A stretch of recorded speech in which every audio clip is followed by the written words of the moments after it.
Hey, little birdie, don't feel down. Come and perch on my shoulder. Don't be shy. I'll show you around town. Really? No wonder they never pay attention to me. Forget it.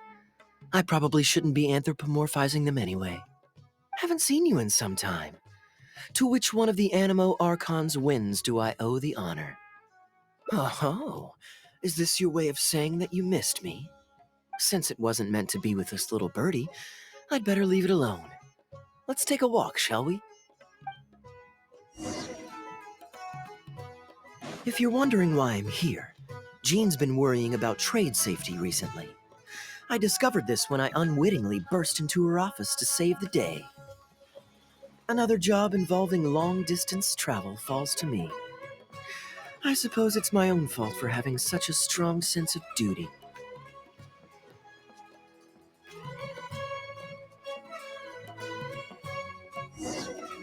Still, on the bright side, business is now taken care of. And I have unused travel funds, so I was planning to...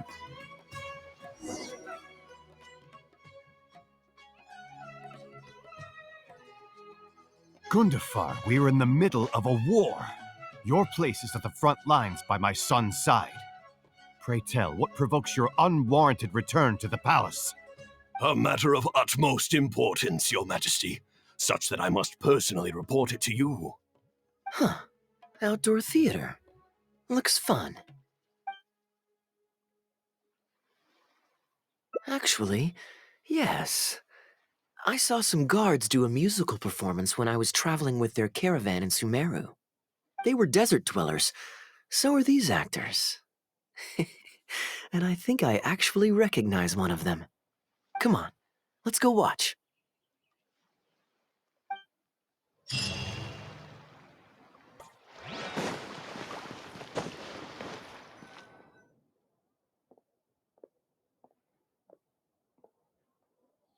Your Majesty, not only has God bestowed the throne upon you, but your beloved son, Prince Kubad, has led our brave warriors to victory against Frasyav's army.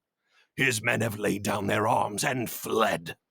Frasyav's brazen ambition is no more. He has bowed his head and now presents to your Majesty an offering of treasures and hostages, as well as a plea for peace. My king, this battle has finally restored the dignity of our people. Moreover, with Frasyav's offer of land comes the opportunity to expand our borders, as your Majesty so greatly wishes. His Highness the Prince and I believe this peace settlement will be a great boon to our nation. It is for this reason alone that I have removed my armor and made haste back to our halls from the front lines. My king, what say you to this proposal? Ah, it's the tale of Prince Kubad. Ever heard this one? Don't worry, I still remember the general plot. Let me fill you in on the background while the king deliberates. The main characters are the brilliant Prince Kubad and his war-hungry father, King Kabus. The one talking to the king right now is Gundafar, the prince's tutor. When the prince was young, the king was deceived by a malicious rumor that the prince had mistreated his stepmother. He demanded that the prince walk through a blazing fire to prove his innocence. Miraculously, the prince emerged unscathed, thus proving his innocence. But the seeds of doubt had already been sown in the king's mind. Now uneasy in the presence of his mistrustful father, the prince requested to be sent away to the battlefield where he would fight against Frasyav's army. That's the enemy general we heard them mention just now. This is the part where the prince has won the war and decided to forge a peace with the rival nation. He wrote a letter recommending peace to his father. Oh, it looks like the king's made up his mind. Let's keep watching. Frosyav lost because he did not have the blessing of God. Our God will always watch over us and punish our enemies. Once the bells of war have begun to toll, they shall not cease until the blood of our enemies fills the land. There can be no victory until the last enemy soldier has fallen.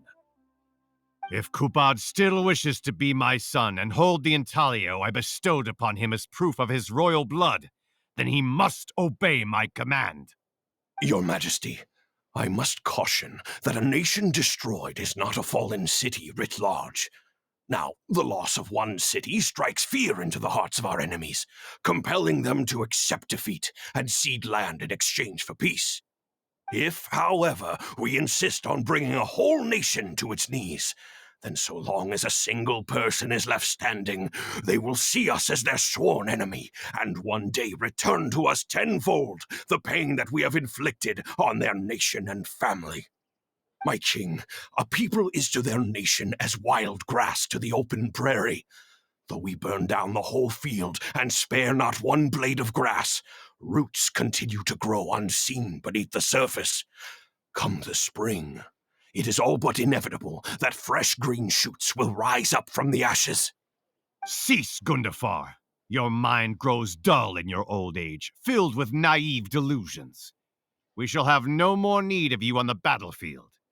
As for my son Kubad, I will summon him back to the capital, so he may be tried by a court-martial. What are you saying, my noble king? Why must you mistrust your own flesh and blood and sink ever deeper into the blight of hatred? When he was falsely accused, you once doubted his honor and made him walk through a raging fire. Did he not prove himself worthy by emerging unharmed from the flames? Now you would turn me away when I seek only to provide the wisdom of counsel. What is the justification for this? The justification is that my word, not yours, is the law of the land. Cease and be gone, Gundafar, so you may spend the rest of your days with your wife.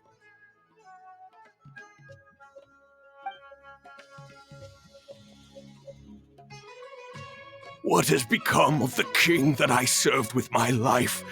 Fanaticism has robbed him of all reason and wisdom. Peace is surely the most favorable path for our nation, yet he refuses to accept it. I must think of a way to seize control of the army back from the hands of my wayward son, that they might continue the fight to the end. Perhaps the first task should be this. I shall send a loyal contingent of warriors to eliminate Frosyav and the hostages he has sent to our palace. Brilliant acting, Darbil. I saw you approaching us in the middle of the scene. I was worried that my performance would be subpar and you'd think I was just making a fool of myself. Not at all. Far from it. Actually, let me introduce you. This is Darbil, the actor for King Caboose. When we first got to know each other, he was still a guard for one of the merchant caravans. Seems like he's now made the switch to full-time acting. Nice to meet you. Any friend of Kaeya's is a friend of mine. To be perfectly honest, I wasn't making all that much as a mercenary. It felt right to me to get away from the danger and live a more stable life. I was already pretty good at telling stories, so I just recruited a few friends and started performing shows all over the country. Full disclosure, we had to put this little stage together using whatever wood and cloth we could borrow. It's really low budget. Anyway, we're all good enough at acting to get through the motions, but none of us are any good at coming up with a script. Everything we tried to write just sounded off somehow. So I got a student from the academia to adapt an old story I knew to make it more appealing to our audience. What do you think? Passable? I could tell that you've had someone tighten up the lines. They turned out very nicely. That's good. Well, as you can see, even now, we still don't have much of an audience. Don't suppose you'd be interested to see the rest of the show? Sure, why not? I don't have anything pressing lined up. And I don't think the Traveler does either. Tickets for 2, please. How much would that be? There's no need for tickets. You could just get some food from Jafar Tavern. We've worked out an arrangement with them. We've actually found a sponsor for this performance, too. He's not too happy about the poor turnout, though. I doubt we'll be able to keep him for the next performance. A real pity. But what can you do, huh? Darbil Asgar still hasn't shown up for the next scene. We should get his costume and sword out so they'll be ready to go the moment he gets here. My apologies. I have to get ready for the upcoming scene. I'll see you from the stage.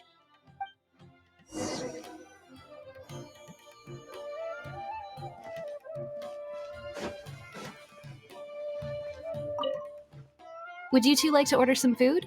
What can I get you? If you're looking for recommendations, today's special is the tandoori roast chicken. Bear with us a moment. We're just going to take a look at the menu. I was at Port Ormos discussing some business opportunities, and some crook was trying to pull a fast one on me. Darbil took pity on me and politely asked him to make himself scarce. He's a good guy, a decent storyteller too. Quite an interesting character. There's a lot of fun to be had if you hang around interesting people doing interesting things. Especially if you're in the company of an interesting friend. That's my secret formula for staying in a good mood. Try it out sometime. You'll see what I mean. Thanks for waiting. We're ready to order now. We'll take you up on that tandoori roast chicken, and let's throw in some desserts too. One each of the rose custard, that tulumba, and the patisara pudding, please. That should see us through the show.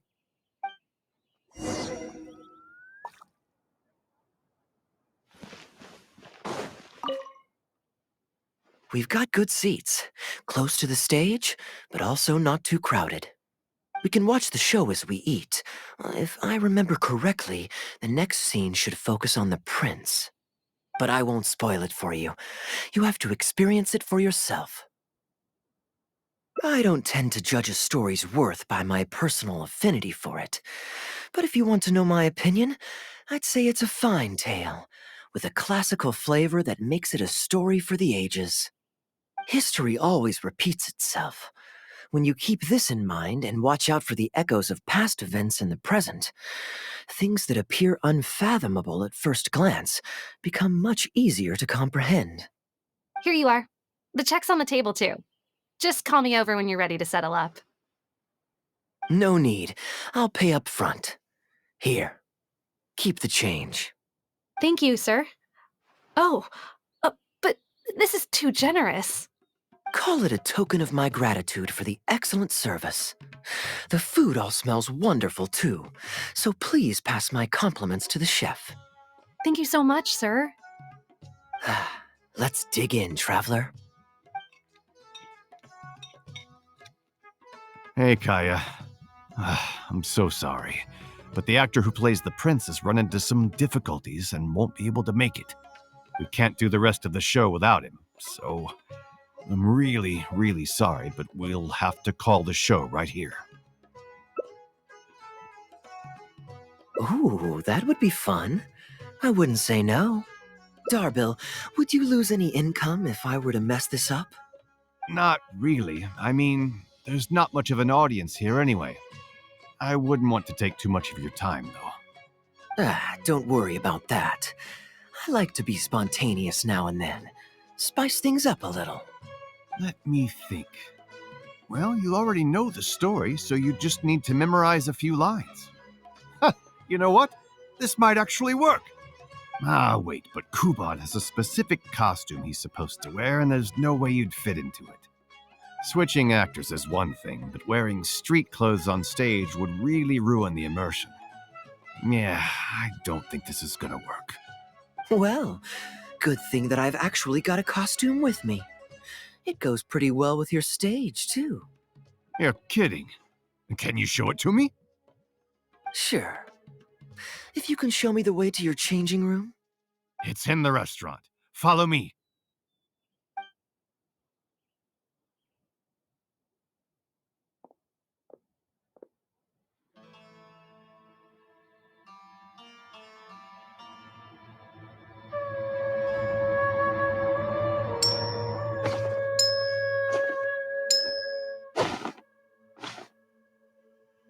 Gotta say, I think I actually look pretty dapper in this.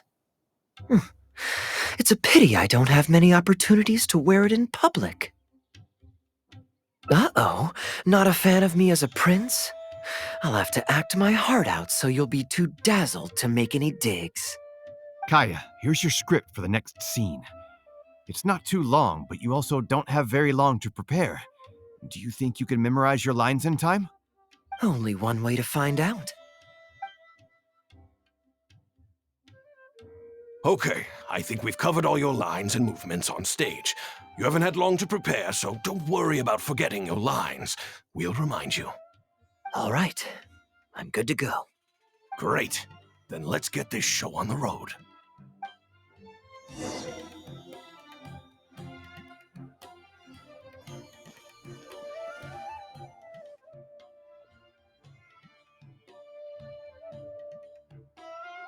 General Kubad, son of Kabus, the fate of this battle is clear. I beg you, please spare my few remaining men. They no longer have the strength to fight back. Frasyav, though you now lead only the husk of a once mighty army, I have no desire to crush your dignity. Even your most savage warriors have no desire to see further bloodshed, and none among your ranks have opposed these peace talks. Nevertheless, I must hear it from you one final time. General Frasyav, do you agree to sign a treaty in good faith and commit from this day forth to peace between our nations? With my army in ruins, I am in no position to do otherwise, but on this, I give you my word. Yes, let us end our hostilities and send our surviving men home to their families. We share the desire to lay down our arms for good and liberate our hearts from the dirge of hatred. Then as God above is our witness, by the authority vested in me by this intaglio of King Kabus, I hereby declare that I will spare your hostages and what remains of your army. May peace be restored to this land, and may these fields of war become a place where crops grow aplenty. My tutor, Gundafar, has already made haste to my father, the king, with the recommendation of a truce. It is my sincere hope that he will see that peace as a path to prosperity and grant me his blessing. Prince Kubad, your name is renowned throughout your land and ours. I will place my hope in your words. One will find on a battlefield no master of ceremonies, nor the paper on which a treaty may be signed. In their absence, let us raise our weapons and swear an oath. I, Kubad, son of Kabus, hereby pledge protection to you and all of your kin. May the oceans be stained red with my blood if I am ever to renounce this oath. Wow, your friend is so dreamy. He's not a real prince by any chance, is he? Hey, Rashana, you don't want to miss this. The good-looking guy who left that huge tip is acting on stage with Darbel's troupe. Darbel's one lucky man. I return, Your Highness. I hope I'm not too late. Have you already promised peace to Frasyav? Nay, I am not so rash as to preempt my father's blessing. I promised only what I could so far, the safety of his kin. My child, I must share with you the gravest news. Kabus has become blinded by fanaticism and hatred, and will stop at nothing to vanquish every last man under Frasyav's lead. How can this be? You mean to say that my father has rejected our proposal for peace? He has indeed. I urged him to reconsider, and for this I was rebuked and dismissed from his service. But far stricter punishment than this awaits you, should you return home with your troops. Please heed my warnings, dear child. I dare not imagine what unspeakable atrocities your father intends to commit. Nay, the truce must stand. I cannot renounce my oath. How can man claim to stand above beast without remaining true to his word? The masses have grown weary of death and conflict in both our nation and theirs. Are we all now to bend to his will and massacre countless more to satisfy a desire that is his alone? When I departed my beloved home to fight in a foreign land, I did so to honor his wishes and for my duty to our people. Alas, is this fate's grand design? Is this fate's grand design? Kaeya, the next line is, "Alas, is this fate's grand design, that I should spend the rest of my days in a foreign land, till I am laid to rest in a grave far from home?"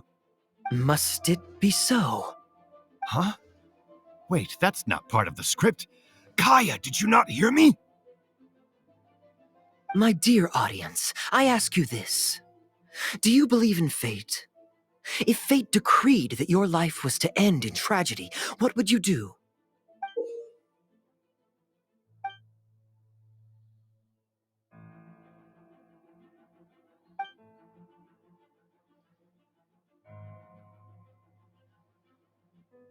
Oh? Then so must it be. Yes, so must it be. I shall discard this intaglio and rid myself of the shackles of fate. Wait, but that's not. My dear prince, do you intend to betray your father and abandon your heritage? Fate means to send the machinations of war to every corner of the land, to fan the flames of conflict till they engulf the entire world. Fate would see my sword tainted with the blood of innocence, that the bright banner of my homeland might fly in every nation known to mankind. But I shall not bow to the will of fate. I am no pawn in heaven's plan. Bravo! Where did this guy come from? Is he one of the new hires? Hey, shut up! Stop interrupting. I, Kubad, will spend the rest of my days in a foreign land till I breathe my last in a place far from home. Oh, at least he brought it back in the end. Prince Kubad, my child, there is no need to be rash. Please bring at least your fortune and the retainers who will always be loyal to you.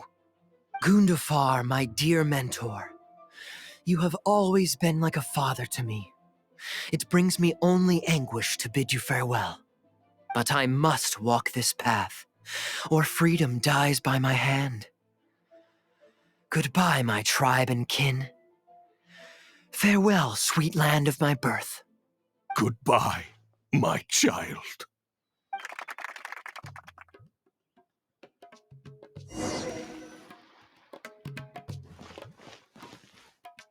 Ooh, it's Prince Kubad. Could I please get your autograph? Why, certainly, ma'am. Ooh, thank you. I'll just go find a pen. Just an autograph? Well, you can get one of those at any time. Acting is quite fun. If there ever came a day when I left the Knights of Favonius, I think I might go into acting full-time. Darbil, could you introduce me to this young man? My apologies, Master Toos. I somehow missed you in the crowd earlier. I was some distance away. I just came over near the end after I noticed a large crowd gathered around the stage. The performance was outstanding across the board. I knew that the poor turnout over the past few days was just bad luck. It was only ever a matter of time before you hit it big. The improvised section was particularly good. I think you could include some improvisation as a staple in future performances. As for the prop he threw, no need to get it back. It's fairly cheap anyway. Thank you, sir. And a big thanks also to our wonderful prince.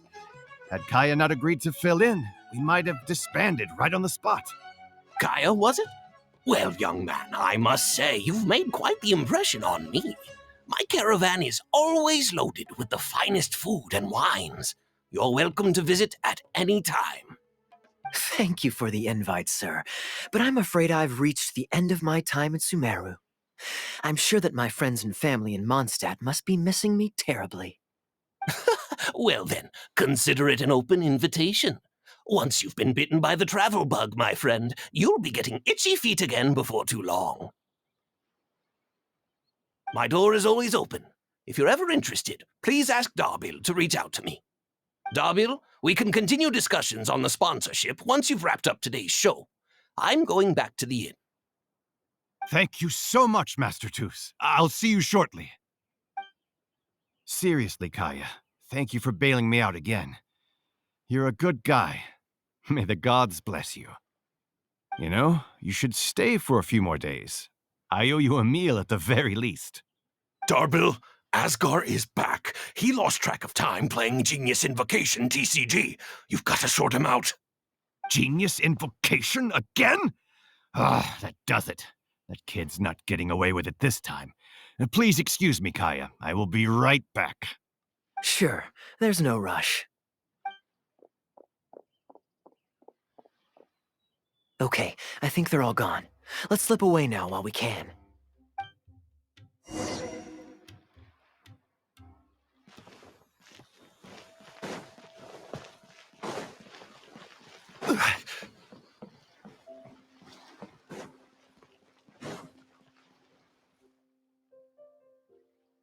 All right, this should be far enough. Don't think they'll find me here. People were starting to expect a lot of things that I didn't sign up for. Besides, the missing actor is back now. Darbil shouldn't be needing me to stand in again. I don't mind socializing, but compared to chatting over food and drink, I much prefer just going wild on the stage. What about you? Did you enjoy the show?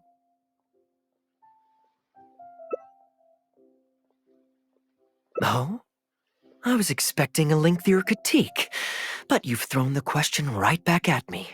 Sneaky. All right, I'll rise to your challenge. Let me think.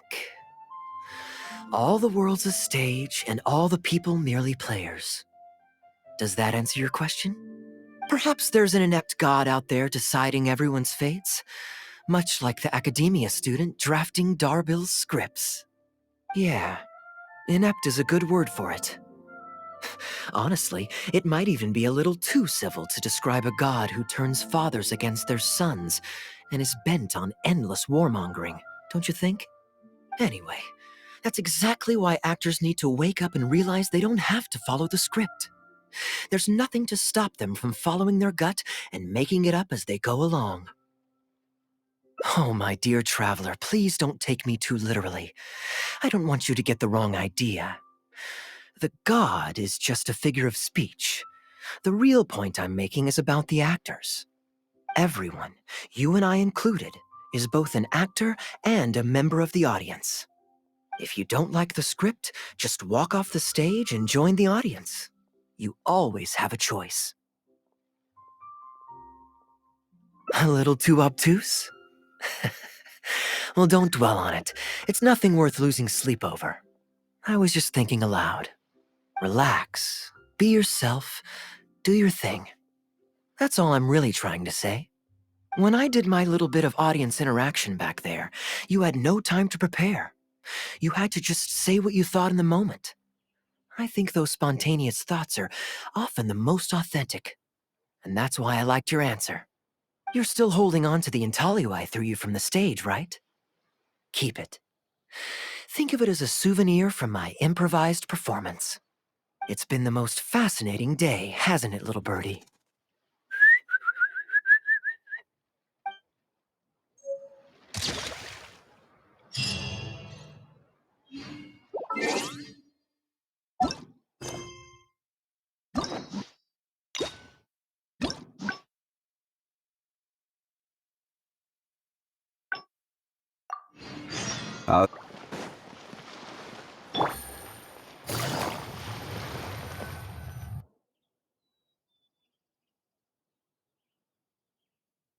Gundafar, we're in the middle of a war. A matter of utmost Huh. Outdoor theater. Looks fun. Ah, yes. Here's what I was thinking about the unused funds. Given that the acting Grand Masters saw fit to allocate these funds to my trip in the first place, I think it's my responsibility to make sure that every last mora is put to good use. In other words, what do you say we find a way to spend the remaining budget? Perhaps a fancy meal at a nice restaurant? Or a river cruise that takes in the sights of Sumeru City? Or we could buy a few nice mementos to take home. Hey, no need to put it like that. Let's keep walking. We can consider it some more on the road. The rules of the Knights of Favonius state that any and all expenditures during a business trip are counted as travel expenses. That's more than enough justification to live a little. Of course, with me being here on my own, it was looking like a wasted opportunity. But now that I've run into you, why don't we make this a joint trip? What you see is what we've got. Feel free to look around. You're always so busy. It's high time you gave yourself a proper break. Even the sharpest blade loses its edge if it's always in use. Regular maintenance is essential for reliable performance. And anyway, life is short, so we should make the most of the time we have. Right now is the perfect time to relax and enjoy ourselves. And who knows how many other chances we'll get. So come on, what do you say? Great. Music to my ears. I'll cover the travel costs, of course. There's nothing more enjoyable than the company of a good friend. Let's call this a nice little excursion to round off my long business trip. Now, let me think where we should go. I've seen a lot of Sumeru already, so let's go for someplace new. How about Liyue? I'd be heading past there on my way back to Mondstadt anyway, so it's not out of the way. Well, lucky me. I'll hold you to that. Liyue's Ministry of Civil Affairs frequently corresponds with the Knights of Favonius, so the address on their letterhead is one of the few places I'm familiar with. I don't have much luggage, so it won't take me long to pack. Give me a moment, and then we'll head there together.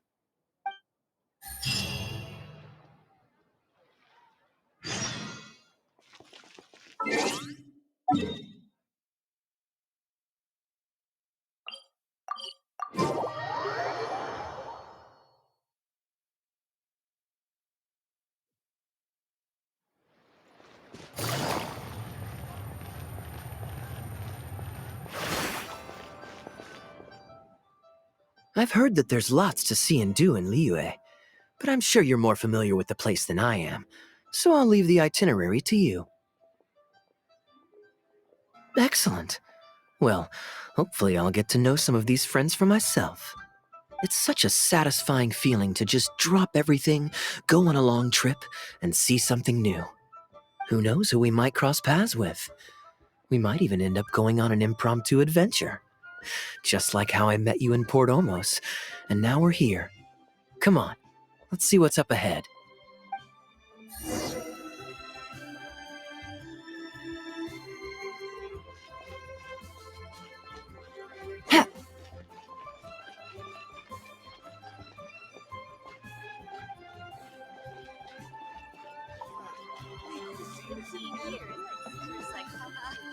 Join the Adventurers Guild.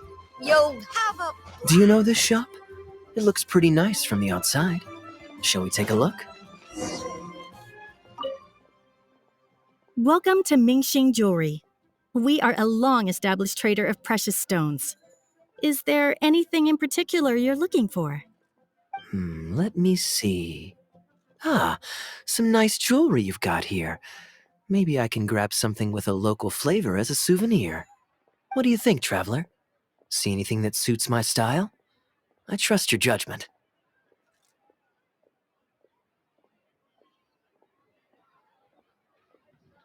Ah, you're interested in souvenirs.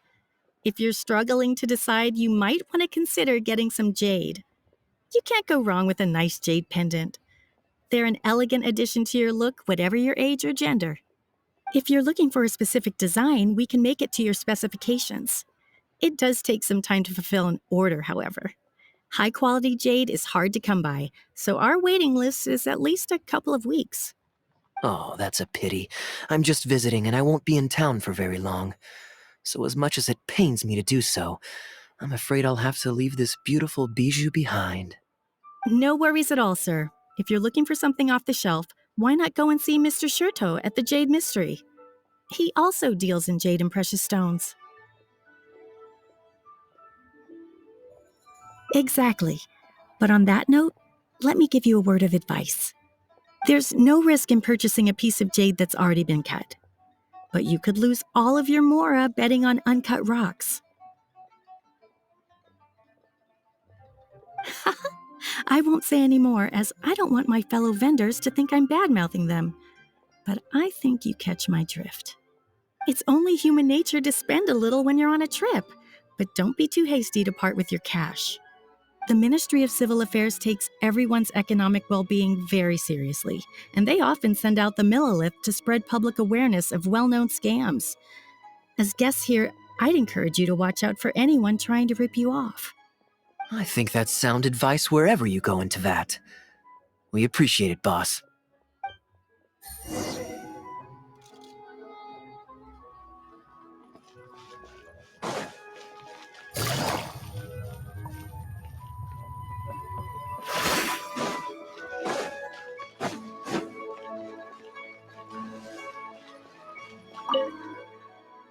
Welcome! Looking for uncut stones or pre-cut jade? We've got plenty of both for your viewing pleasure. Uncut stones. Ah, yes, we were just briefed on that. Let's take a look at the pre-cut jade.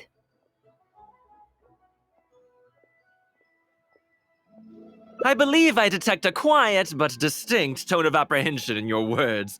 Please rest assured, there's nothing to be quite so wary about with my business. Feel free to peruse at your leisure. I think you'll find that everything I do here is entirely above board and legitimate, and I sell only pure and unadulterated goods. No scam guaranteed. Sure, you can bet on jade and lose if you're unlucky, but that doesn't make it a scam. My terms are clear and transparent, and I only do business with willing customers. What scammer can claim that? Sounds perfectly reasonable.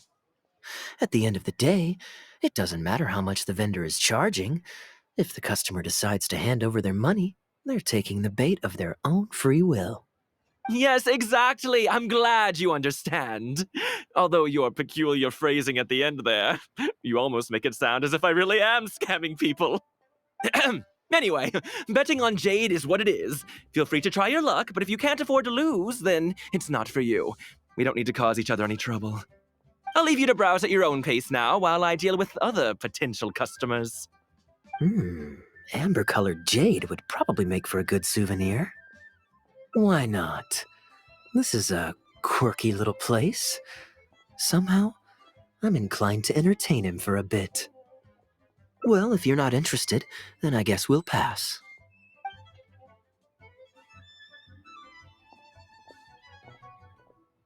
Ahoy there, Captain! Fancy seeing you back in town. Struck any gold lately? What, a poor sailor like me? You must be joking. I barely managed to make ends meet. What about you, Chateau? Still scamming people with your pile of rocks? Hey, keep your voice down. Can't you see I've got customers? But more to the point, when have you ever seen a customer get scammed in my store? I mean, you want the full list? Or... Hold up, is that? Captain Kaeya! What, brings you to Liyue? Oh, just taking a short trip with my friend. It's been a while. Yes, it's been a good while, hasn't it?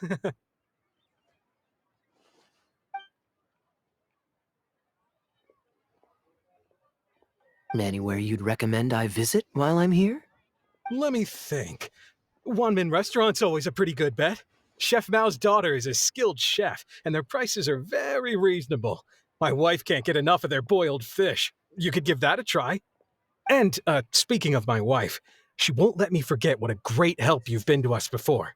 So thank you, on her behalf. Your wife? Ah, yes. How is she doing these days? Keeping well? Very well, thank you. Very well. Anyway, I've got something I need to do down at the South Wharf, so my apologies, Captain Kaeya, but I'd better get going. All right. See you. Ah, I finally remembered who that was. Captain Wu. He runs a transport business between Mondstadt and Liyue. I see. So you went through that whole conversation with no idea who you were talking to. Well, that explains the generic pleasantries and the general awkwardness.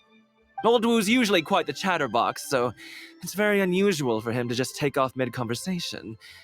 How exactly do you two know each other anyway? An educated guess. Yes, you could put it like that. It's pretty straightforward, honestly. The captain was making a delivery to Mondstadt when his ship sprang a leak. He overexerted himself fixing it and keeping the cargo dry, and ended up passing out from exhaustion. I took him to Mondstadt to recover. Well, it still seems strange to me. Sure, he's hardly the most charming conversationalist, and he's also mighty stubborn, but all of us know Old Wu is an honest and kind-hearted man. His eldest was once playing on that big rock over there when he took a tumble and injured himself. I helped to patch the kid up, and the next day, old Wu was here to buy a couple of uncut stones. I'm just surprised he was so quick to excuse himself, that's all. Normally, he's the kind of guy who, if you run into him on the street and he owes you a favor, he'll grab you by the hand and thank you profusely until you ask him to stop. Well, stubborn, I can believe. Someone had drilled a gaping hole in his ship, and the water was coming in fast. How he managed to make it all the way to Mondstadt, not to mention with his cargo intact, I have no idea. Someone drilled a hole in his ship? Oh dear. There must have been one of the less savory captains out there trying to sabotage his business so they can squeeze their way into the market. When competition is stiff, sometimes things get ugly. It's the way of the world, unfortunately. His line of work isn't easy. The poor fellow usually has to set sail before the break of dawn. He's been loitering around a lot these past few weeks, though. I thought maybe he'd come into some Mora. Competition is fierce these days, and there's not a lot of Mora to be made in shipping. So every day he stays idle is another negative in the books. I do wonder what's gotten into him. Anyway, I digress. We merchants protect our goods like our own lives, so who knows? Maybe he had some important cargo to see to. Either way, good sir, don't mind him.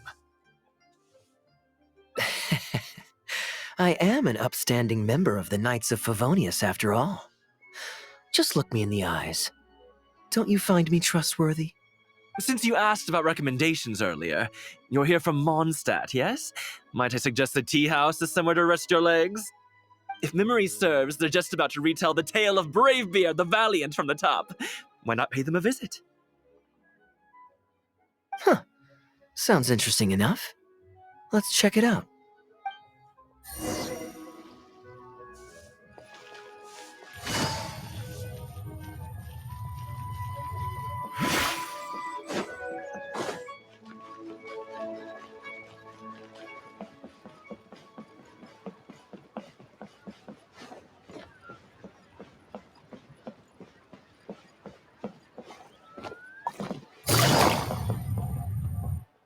Huh.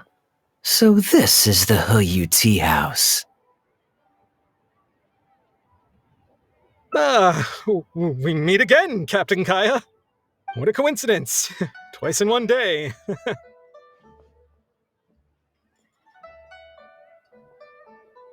Oh, that didn't take me long, and I ran the whole way. Wu, weren't you just at Wanwen Bookhouse buying a book for your daughter? What's this talk about the wharf? Shh, just leave it be, Aunt Zhang. There's no need to embarrass him right in front of everyone else. I take it that you two aren't from around these parts. I'm a caravan guard by trade, and meeting people from all over the world is one of the main perks of the job for me. Why don't you join my table so we can get to know each other? Oh, seems like the tea house is the place to be in Liyue. Feels like I'm back in the angel share.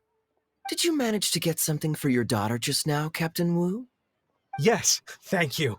If it weren't for you, Captain Kaeya, she might not have even made it into this world. I'm so lost, Wu. What's the story here? Your wife's originally from Mondstadt, isn't she?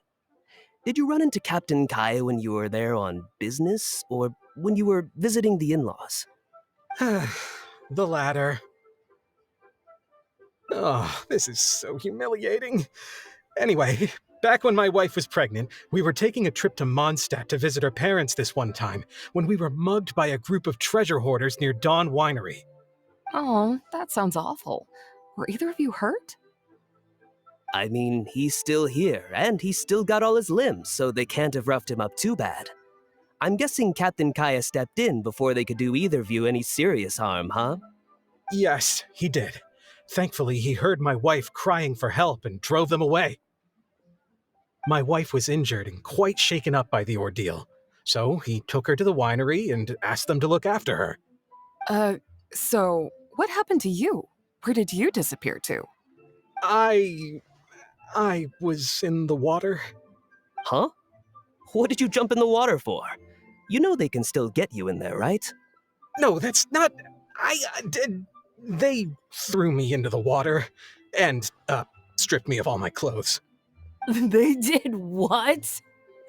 Did they have a weird fetish or something? Stripping a sailor naked and throwing him into the water. It's not like you were going to drown. So, then what? I take it you swam to shore? The treasure hoarders always move in groups, and fighting back when you're outnumbered isn't usually an option. It's no surprise that they quickly overpowered Captain Wu. I'm just glad that everyone made it out all right at the end. Captain Kaeya, please, there's no need for you to try to save face for me like this. I already owe you so much. You don't have to do anything more. Yet, despite that, I somehow only ended up humiliating myself further.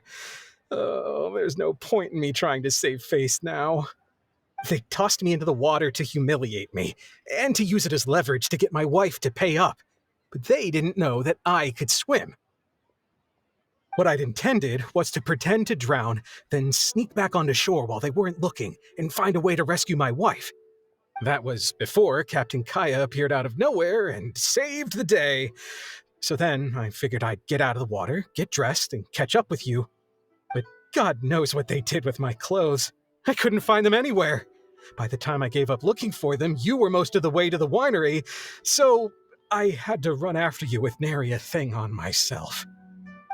Outrageous! So, what happened next? I made it to the winery, but the maids noticed me first, and they called the Lord of the Manor out to give me the beating the treasure hoarders never got around to. After my wife recovered consciousness, she had to have a long talk with the young lord to explain everything. He then escorted us both safely to Stonegate. Oh, Woo, I'm sorry, but...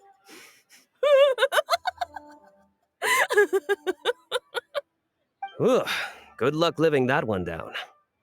Trust me, I know. My wife never lets me forget. I'm sorry, Captain. I wasn't intending to share that story. It's fine. It's my own fault for thinking I could sweep it under the carpet and forget about it. I don't know if I can ever repay you for all you've done. That's why I get so embarrassed every time I run into you. Still, it won't stop me from trying. You and your friend are here to catch the storyteller, right? The tea's on me. It's the least I can do. In fact, they do serve some food here, too, but it's not the best. Okay, let me run and get some fruit to share. I'll be right back.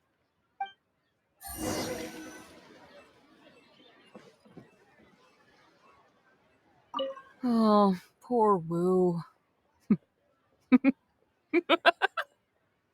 Oh, gosh, I'm so sorry. It's just...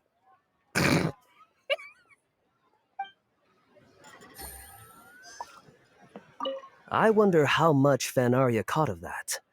Old Wu really has no filter, does he?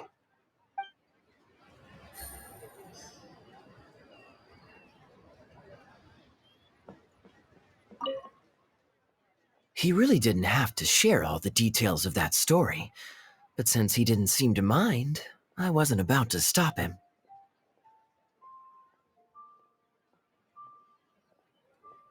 I did actually forget at first, but once he brought up his daughter, the memory of his naked escapades came flooding back.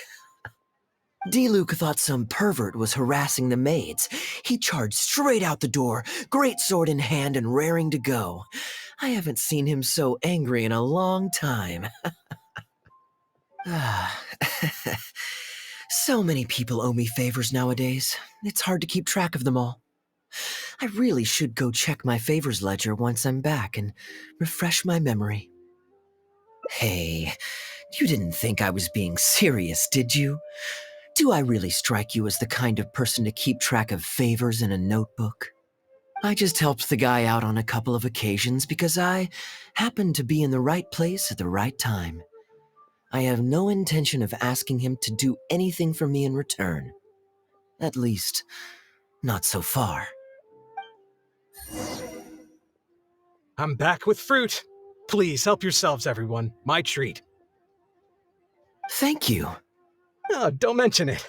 It's just a few fruits, nothing extravagant. Once my new pharmaceutical business takes off and I have more to spare, I'll get you a proper thank you gift and send it to the Knights of Favonius. Pharmaceutical business? So you found a new career? No more shipping? Shipping's impossible work nowadays. There's too much competition, and the margins are too small. So I've decided to switch gears. I'm going to become a partner of Boo Boo Pharmacy and provide funding for a brand new medication they're producing. It's specially formulated to treat seasonal joint and limb pain. If you didn't know, it's a very common health complaint among sailors, but also extremely difficult to treat. I've suffered from it myself, which is why I know that a lot of people stand to benefit from this once it enters the market. It's a good cause, and a stable source of income. Whichever way you look at it, it's a step up from the back-breaking work I did before. I've already had some talks and invested 1 million mora for the first round of funding. That's impressive, Wu. I wouldn't have thought you had the connections for something like that. So is it Dr. Baiju that you're in talks with? Oh no, not Dr. Baiju. Actually, it was his master, Dr. Baifudze. His medical expertise and clinical experience are second to none, and he really cares about his patients. He gave me a few of his traditionally formulated bone-strengthening pills when he saw me suffering from my leg pains one day. It was like a miracle cure. The pain immediately went away. Dr. Baiju's master? Yeah, I told him I'd be enthusiastically recommending his medicine to the other guys at the docks. And after some hesitation, he just went right ahead and wrote up a prescription for me, completely for free. He said that he shouldn't really be handing out free prescriptions since, and I quote, "it goes against generations of tradition handed down by our forebears." But he just felt like it was the right thing to do. What a great guy. But I got chatting with Dr. Baiju recently when the Secure Transport Agency did a delivery for Boo Boo Pharmacy. He told me that his master has already passed away. Huh? Why would he say something like that? I mean, the guy's old, but he's still in great health. Captain Wu, where did you meet this old master? Just out on the street? I know that sounds dubious, but this is an educated and respectable gentleman we're talking about. There's no faking that. Hold on a second. I just remembered something. My nephew-in-law met a medicine seller not too long ago, too. He also described it as a miracle cure. He spent a lot of mora on it, but when he brought it to Boo Boo Pharmacy, Herbalist Gui took one look and told him he'd bought nothing but regular painkillers. This Baifudze you met, did he by any chance have a goatee and salt and pepper hair? He did. If I may, Captain Wu, there's a lot of mora involved here. It seems like it would be worth asking this Dr. Baiju about his master, just to set the record straight. You could show him the medicine as well. Clearly there's some misunderstanding here. You're right, Captain Kaeya. A quick trip to Boo Boo Pharmacy and I can get Dr. Baiju to clear all of this up. I'm sure it's all... hopefully it's all fine. He left in a hurry. He must be stressed out of his mind right now. Hey, let him deal with this, okay? No point in you stressing yourself out too. Fraud or not, it's up to Captain Wu to figure out exactly who he's gotten himself involved with. I'm no Dark Knight hero, or a martial arts hero for that matter, and neither are you. Wait, or are you? Now that I think about it, I can see you having a secret double life as a martial arts hero here in Liyue. You certainly have the personality for it. Either way, Liyue has its own rules and regulations. Best to let the Ministry of Civil Affairs deal with this in the proper manner. If a couple of outlanders like us get involved, we might just end up muddying the waters, even with the best of intentions. We came here to enjoy ourselves, remember?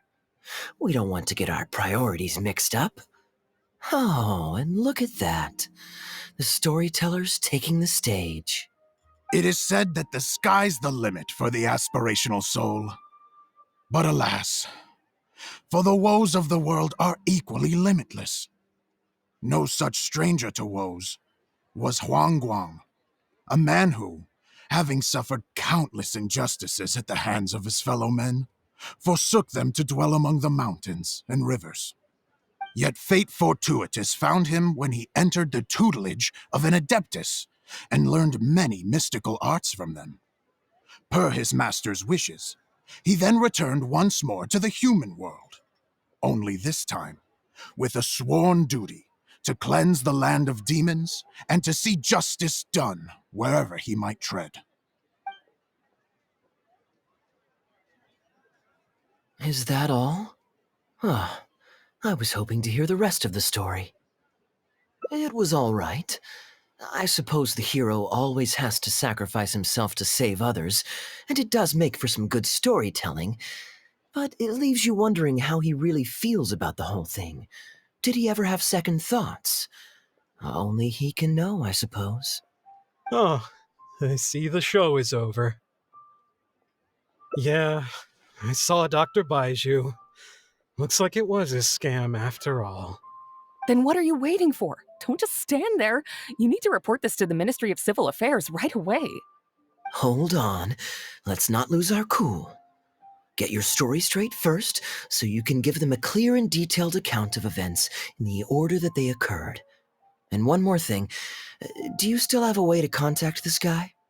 Well, I'd arranged to meet him at the Yunshang Tea House once I've withdrawn the next sum of Mora, so I suppose he'll still be waiting on that. Okay, so you've got another meeting lined up. I've got no one to blame but myself for this.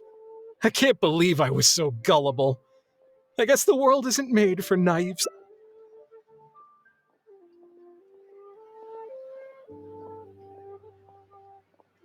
Young lady, you're a good person, and I'm touched by your words of comfort. Still, it's up to me to find a way to get my Mora back. The consequences are mine alone to bear. At my age, I'm sure I should be comforting the young with words of wisdom rather than the other way around. What does that say about how I've spent my life?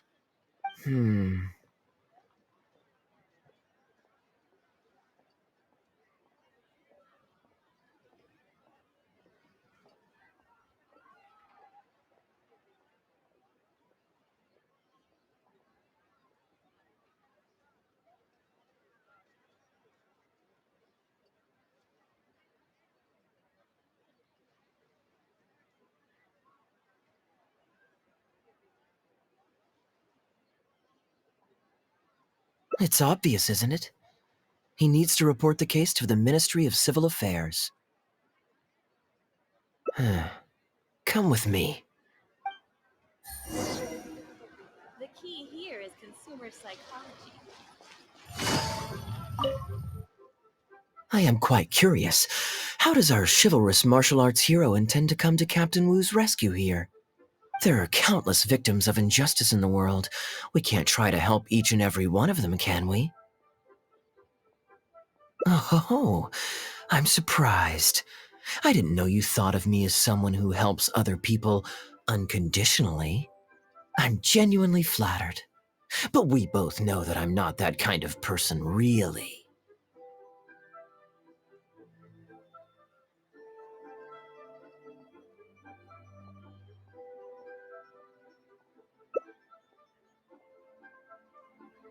Your logic is very straightforward, and quite endearing in its simplicity. But I like how you think. So I'll indulge your martial arts hero aspirations for now.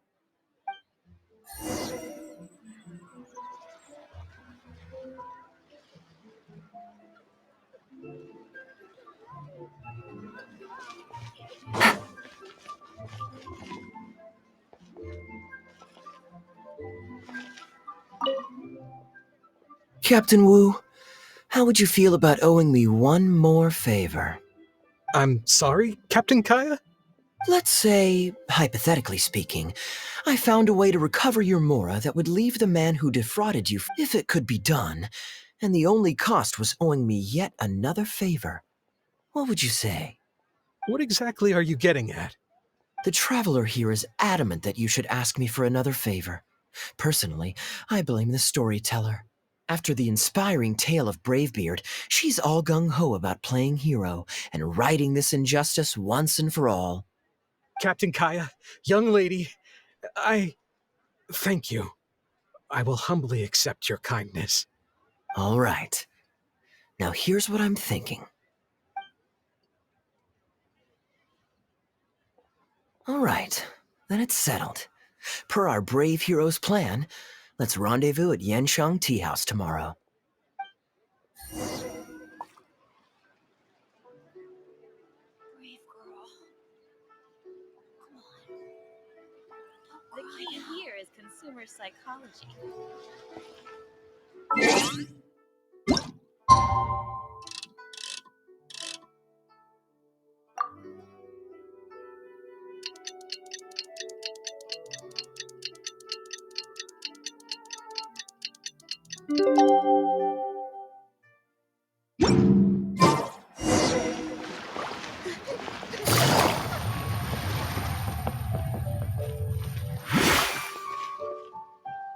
Ah, you're here. Good. I'll head upstairs first, and you join me in a bit. You've got nothing to worry about. As long as this lucky coin's in my hands, it'll do as it's told. Before I toss the coin, I'll get our guy to bet heads or tails. Then it's your turn to bet. Now remember, if I touch my chin, you bet heads. If I touch my forehead, you go for tails.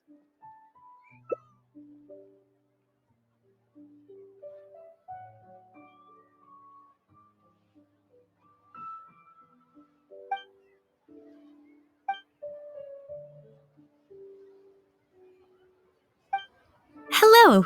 Are you waiting for someone? As long as you follow the rules of the tea house, you're welcome here. Please be our guest.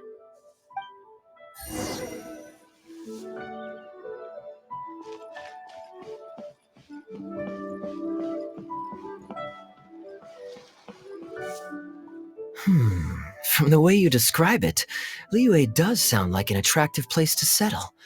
Perhaps I might have to make the move here after all. All that awaits me back in Mondstadt is a horde of insufferable sycophants.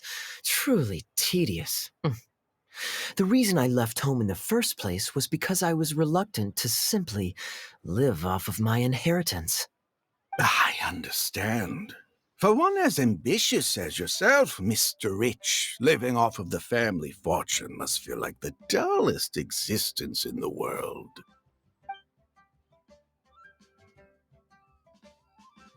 What are you doing? It's common courtesy to introduce yourself. Can't you see we got here first? They're running out of tables, huh? Looks like this location's getting too small for them. Very well, I'll make an exception for you this one time. Let's hope the tea, at least, won't disappoint me. So, my friend, what's your name?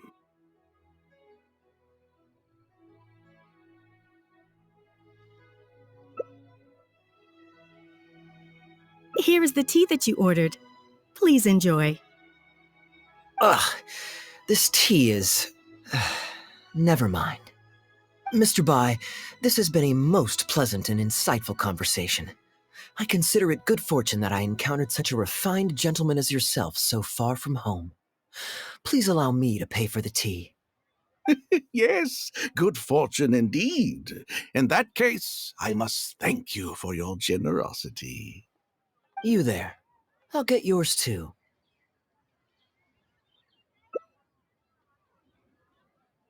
Oh, you can't tell? My family's lived in Mondstadt for generations. I got bored sitting around at home and decided to set off on a journey to expand my horizons. The sights of Liyue Harbor are rather spectacular. I've half a mind to buy a waterfront property here so I can come vacationing every year. That would be quite nice. If the family would spare me a little loose change, I could even invest in an antique shop or two so I have something to do during the day. Flaunting? Come on, we're talking 20, 30 million tops, surely. Isn't that just pocket change? Mr. Rich, just to clarify, that's quite a large sum of mora as far as the common woman is concerned. It's understandable that our friend over here feels out of her league. The name's Albert. Surname Rich, but only the servants in the house address me as Mr. Rich. Now that we're so well acquainted, Mr. Bai, please just call me Albert. Albert does have a nice ring to it. It is my honor to become friends with someone of your caliber. You flatter me. What say you to acting as my guide during my time in Liyue? I'll pay you handsomely, of course. Naturally, board and lodging would be included. And I could pay you in the region of 50,000 mora per day? No need, my good friend. I shan't be so vulgar as to take your mora.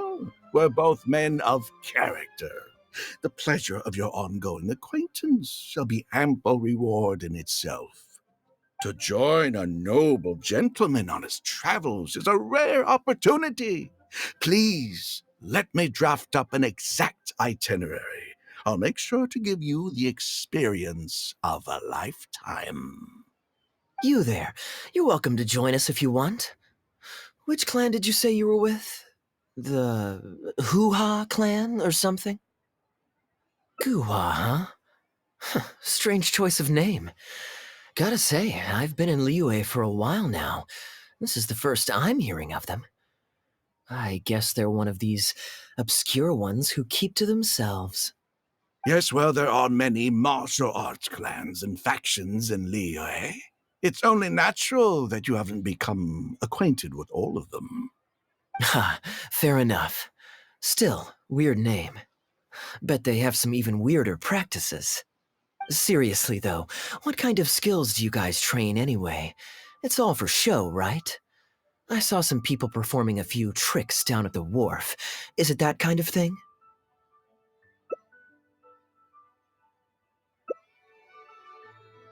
I already told the server to put it on my tab. Don't bother getting her to split the bill. It'll only complicate things. Young lady, there's no need to take things so seriously. Why don't you loosen up and enjoy the free drink? Are you trying to make a point by throwing my generosity back in my face? All right then. What if I say your bill is mine and don't let you pay? Please, my friends, let's not get so worked up. Yinchang Tea House is no venue for a duel. We'll all get escorted right out the door. You young people have hot tempers, I understand that. But there's no need to come to blows over a few words taken to heart when there are far more diplomatic ways to resolve the dispute.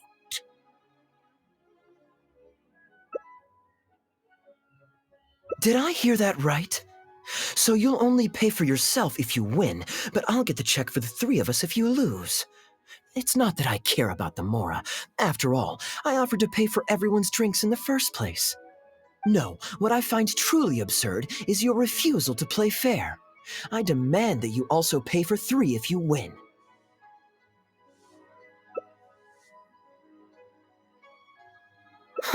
Fine. You can have your apology if you win, but on one condition. We'll do the best of three, and the winner pays for the table. Well, as long as you're no longer raring to fight, peace begets wealth, as the elders used to say. Why do you join us, Mr. Bai? Let's entertain this gal for a sec. We don't want her to think you're stingy. But I wasn't even a part of your argument. What are you trying to say, Mr. Bai? Whose side are you on here? Of course, I'm on, And anyway, it's no big deal if you win. It's just a few cups of tea after all, so you can just take it from your fees as my guide. All right then. I suppose it's not all that different from the dice gambling games I used to play in my youth. If it's just for a few drinks, you can count me in. All right, now we're talking. Okay, now that we've agreed on the rules, how should we do this coin toss? After all, a Mora coin looks the same on both sides. Well, that should be simple enough. Here, I'll take this coin and ask the counter to draw a line on one side. You two can wait for me. Young lady, I can see that you haven't spent many years in the real world. You take everything far too personally. I, too, only met this Mondstadt millionaire by complete chance today, but we're getting along just fine. I actually came here to meet with a business partner to count the cash from 2 recent investments when this gentleman struck up a conversation with me. In the real world, you've got to keep up appearances. There's no need to offend the rich. After all, if you keep them happy, you can probably make some more off of them, too. You young people are much too impulsive. It pays to keep a level head. Just so we're clear, let's say the marked side is heads and the unmarked side is tails. Everyone has to pick a side before the coin toss. Oh, and no takebacks. We should also take turns tossing the coin. Sounds fair to me. Why don't you do the first toss, Albert? All right, then, I'll start us off. Here we... Oh, wait, I nearly forgot to collect everyone's bets. Mr. Bai, heads or tails? I suppose the choice is arbitrary since it's a 50-50 chance. I'll go with tails. Let me think. I'll also go with tails. What about you, heads or tails?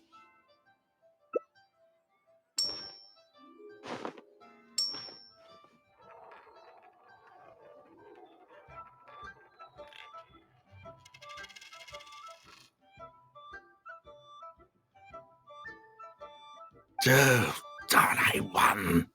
Lucky me, I guess. I won as well.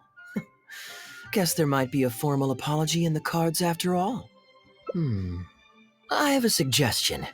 If one of us loses twice in a row, they should get knocked out while the other two carry on playing to decide the winner. Otherwise, with three of us playing, it'll start to get difficult to keep track of who's won the most times. I flipped the coin last time, so why don't you go next? I don't want you blaming my coin-tossing skills if you guess wrong this turn. Here. Now just wait a second, my dear friends. Please let me do the second toss. Oh? Anxious to take your turn, Mr. Bai? You are both young, and I've already seen your short tempers for myself. If Albert loses this round and this young lady wins, you'll be tied, and before you know it, you'll be at each other's throats again.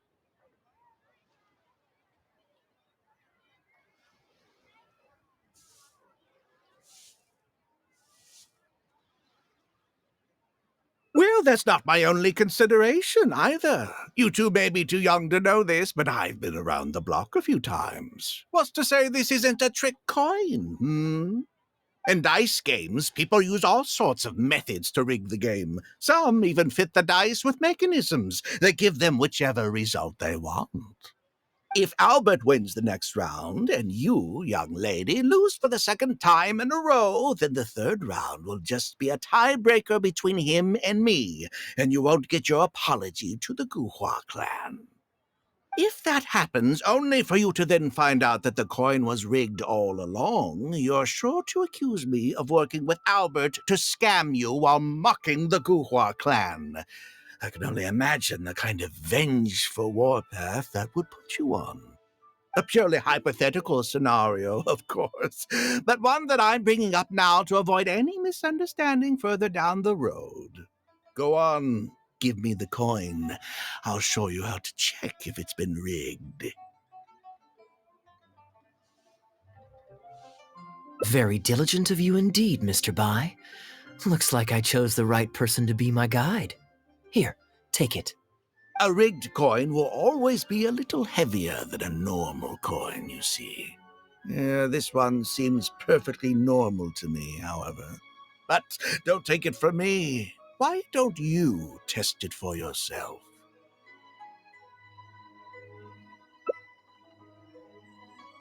What's your bet this time, Mr. Bai? I'll stick with tails. Tails, huh? Well, you seem to have a feel for this, so I guess I'll match your bet again this round. Tails it is. And you?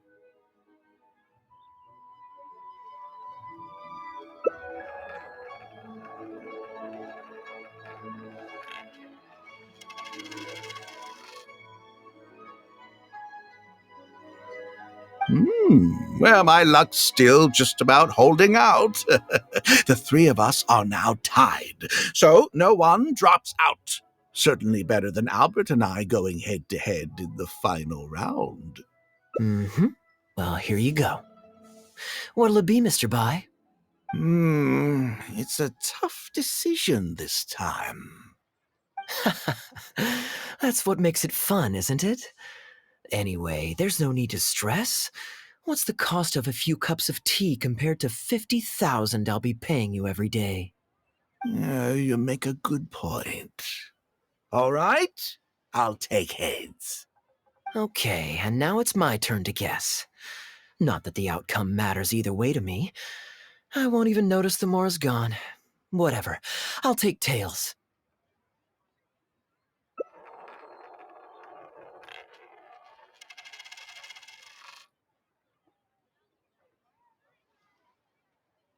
Why did it have to be heads?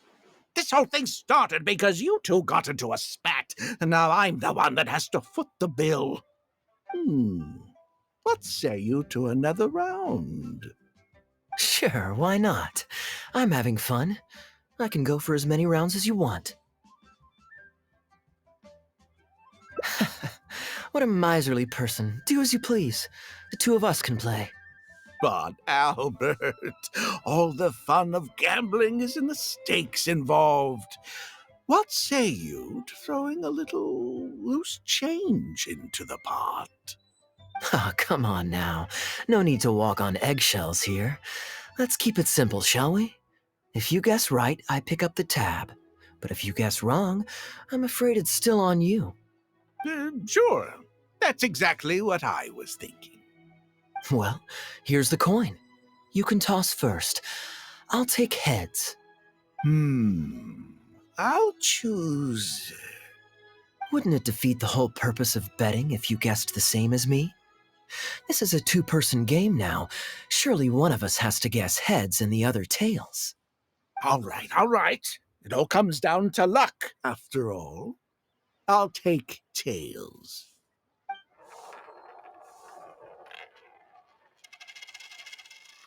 Ooh, looks like Rex Lapis has smiled upon me today after all. Thank you for the tea, Albert.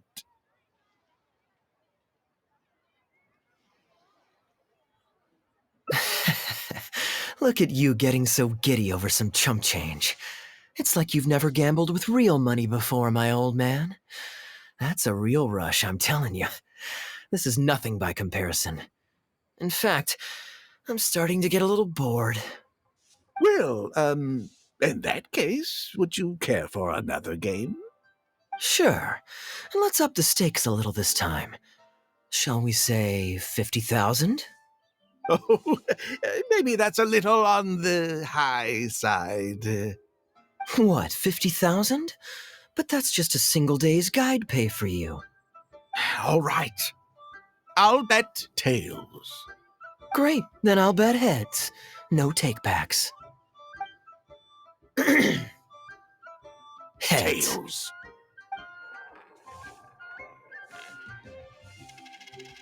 Oh, how unfortunate. I shouldn't have gotten greedy. After all, in the long run, gambling is always a losing game. 50,000 more. My goodness. Albert, I'm terribly sorry, but as it happens, I forgot to bring my coin purse with me today.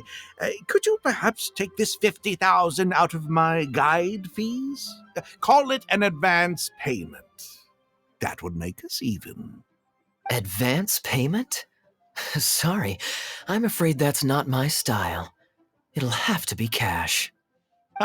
This day just getting better and better. Well, so be it. 50,000. Let me see what cash I have on me. Just 50,000? That's not what we agreed on. Huh? What are you talking about? I think you'll find that our bet was for 50,000. No, it wasn't. The amount was 1 million. 1 million? Are you insane?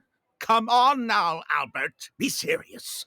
A million here and a million there might be all fun and games to you rich types, but to ordinary folk like myself, this is no laughing matter. I'm being perfectly serious. I know what I said, and what I said was 1 million mora. You're lying through your teeth. Hey, young lady, you tell him. Did you hear him say 1 million at any point during our bet? Huh? What the? I'm not deaf, you know. I swear I heard 50,000. Wait. Oh, I see. You two are in this together. I never met either of you before today, and out of nowhere you suddenly roped me into betting over a coin toss, and now you're accusing me of owing you 1 million mora. Huh?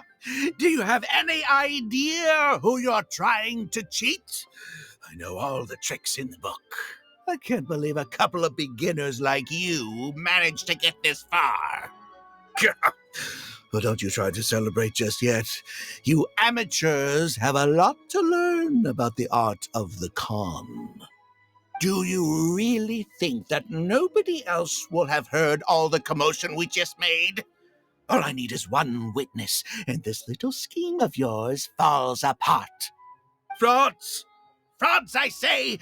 These two kids are trying to scam me out of my hard-earned mora! Hostess! Oh, hostess, come quickly! How pathetic. What is going on here? If you can't abide by our rules, you're not welcome at Yenshang Tea House. I don't care what the issue is. You don't get to make a racket like that in here. Halberd! Fang!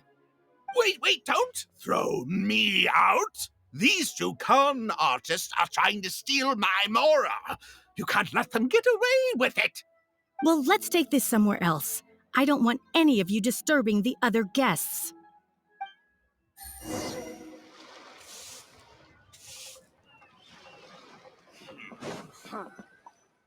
Okay, you two. Care to explain yourselves? Gladly. He's making up completely spurious claims. We were betting mora over a few coin tosses, and now he wants to back out. In the land of contracts, of all places. He won 250,000 from me, then another 800,000 from the both of us. Now he's refusing to pay up the measly 50,000 that he lost in the final round. Okay, so after settling up, a total of 1 million mora should have changed hands. Sounds plausible enough. Oh, it's a complete pack of lies! Hostess, if you don't believe me, ask anyone else in the tea house. These kids were so loud, I guarantee you everybody in that room knows the true story. Sorry to interrupt you all, but you're witnesses to the situation here. Is what Mr. Bai says true? Oh, thank goodness you're finally here. What took you so long? That old guy's been bragging about the mora he's won so loudly, I'm surprised the whole street didn't hear him. I was about to report him to the Ministry of Civil Affairs. Leave me out of this. I want nothing to do with gamblers and scammers. Please, just bring me my check. Our new owner laid down the law not too long ago. We turn a blind eye towards casual games of dice, but there is zero tolerance for any explicit gambling with real mora. Return any winnings to the party you took them from, and we'll say that none of this ever happened. Otherwise, I'll have to bring in the millilith, and I can assure you that they take a more hard line on this kind of thing than we do. Why should I have to give them any mora? I don't have any mora on me. Oh, but I think you do. 2 investments, was it? One of them to the tune of exactly 1 million as it happens. Oh, and don't forget you still need to pay the tab. You... Wait. How did you... Halberd! Fang! There's a gentleman here that I'd really like you to meet. Please don't. I'll pay, all right? This was never your mora to begin with. We'll be returning it to its rightful owner now.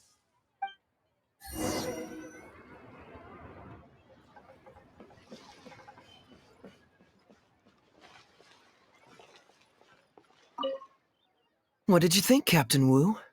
Could you hear clearly from your corner on the second floor? Yes, everything. I can't thank you two enough. Woo. This was your doing, wasn't it? You and this monster planned the whole thing. Along with that blonde one. And all the customers on that floor were in on it too, weren't they? I know where you live, and I know what your wife looks like, and your pretty little daughter too. You crossed the wrong man today. Who'd be scared of a crook like you? I'll take you on any day of the week. Well, let's see how long that false bravado of yours will last. Oh, look at that. He figured it out. Guess he's not as dumb as we thought. Don't you two get cocky either. Just you wait. I will hunt you down. My apologies for having to leave this question until you'd vacated the premises, but I couldn't have things escalate inside the tea house. I hope you can understand our position. I noticed that all the guests on the second floor were present before you took your seats, then left almost immediately after you did. Would I be correct in saying you were looking to set this man up? Wait, so you saw through it right away? Under normal circumstances, we would never tolerate a scheme like this taking place on our grounds, as it risks damaging our owner's reputation. However, I understand that our owner holds the traveler in high regard and must have good reasons for their actions. Still, I would appreciate an explanation, if only so that I can answer to the owner. Ah, as I thought.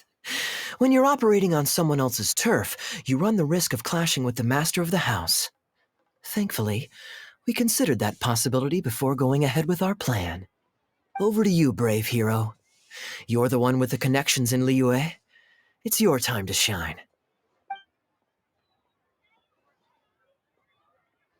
Okay, I understand the situation now. It goes without saying that I have no wish to stand in the way of your chivalrous deeds. I'll report everything you told me to our owner. Well, Captain Wu, remember what I promised you? What do you think? Angry and frustrated enough for you? Excuse me, coming through. Is this the Mr. Bai you reported to us? Yes, that's him all right. The one who scammed Captain Wu. Wait! Where's your evidence? And Wu, you've already recovered your Mora. I don't deserve to be punished twice for the same crime. You can't talk your way out of this one. You're already suspected of defrauding multiple victims out of smaller amounts, and the combined total meets the threshold for a conviction. If it turns out you're guilty in this case too, it'll only add to your sentence. Does the plaintiff have any witnesses? If so, we'd really appreciate if they could come with us and provide a testimony. You got tangled up in this too, huh? In that case, please come with me. Your witness statements will play a crucial role in helping to move this case forward. Don't worry, we won't take up too much of your time. And you, sir, can stop twiddling your thumbs. You're coming with us too. Hey, keep your hands off me. I'll cooperate. Stop manhandling me.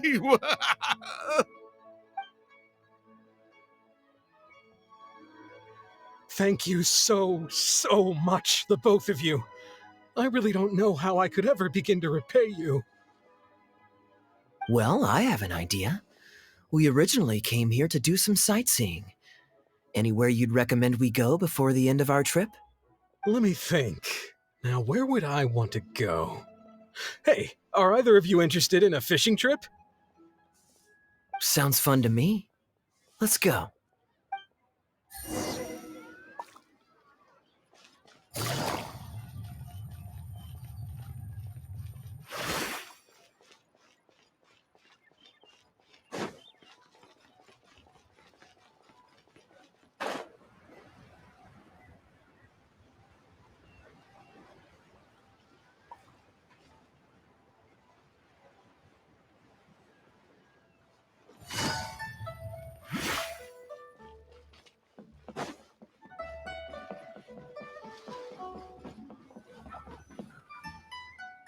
Well, this was certainly an eventful end to my trip. It wouldn't have been possible without you. Or my lucky coin, of course. Wouldn't be much of a lucky coin if it had. Besides, I already taught you how to become attuned to it. You still need some practice to master the technique, but luckily it decided to play nice and spare us any more complications. A better question to ask might be, what do I do to make this coin happy to work with me and show me whichever side I wish? My answer would be that I tell the coin a joke every time I toss it into the air. If it finds my joke funny, then it cooperates with me. Of course, this whole arrangement hinges on a pre-existing amount of trust between the two of us. I can't just get any strange coins to listen to me. Yeah, I was a little surprised when he unwittingly called out our trick coin, but it didn't matter.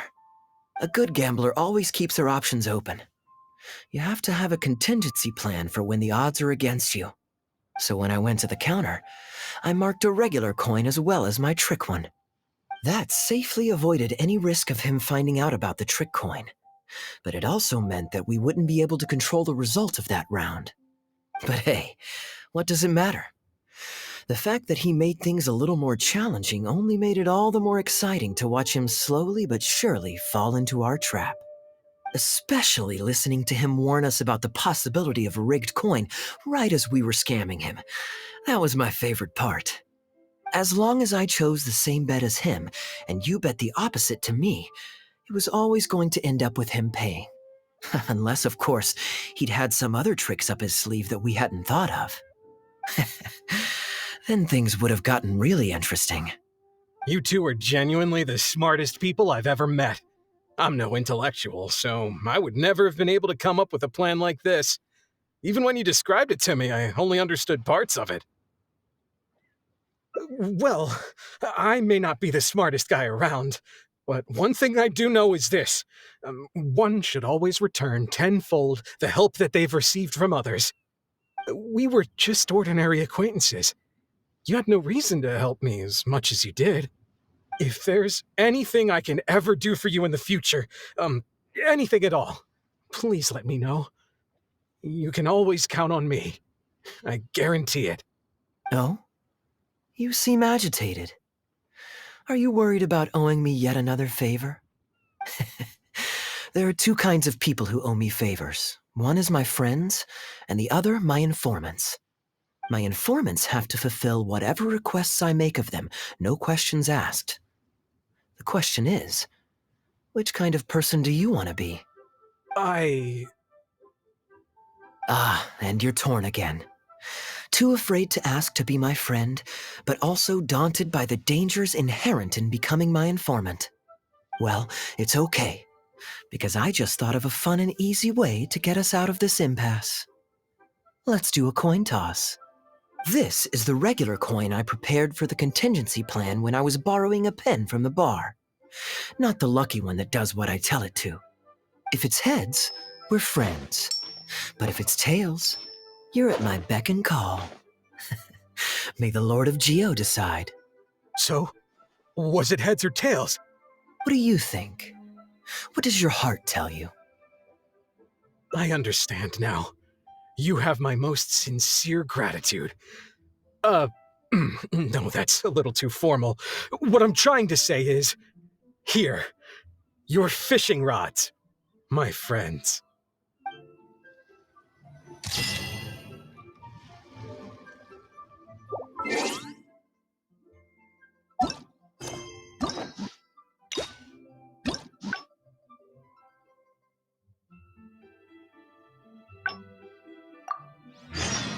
Navigating the world is a whole lot easier.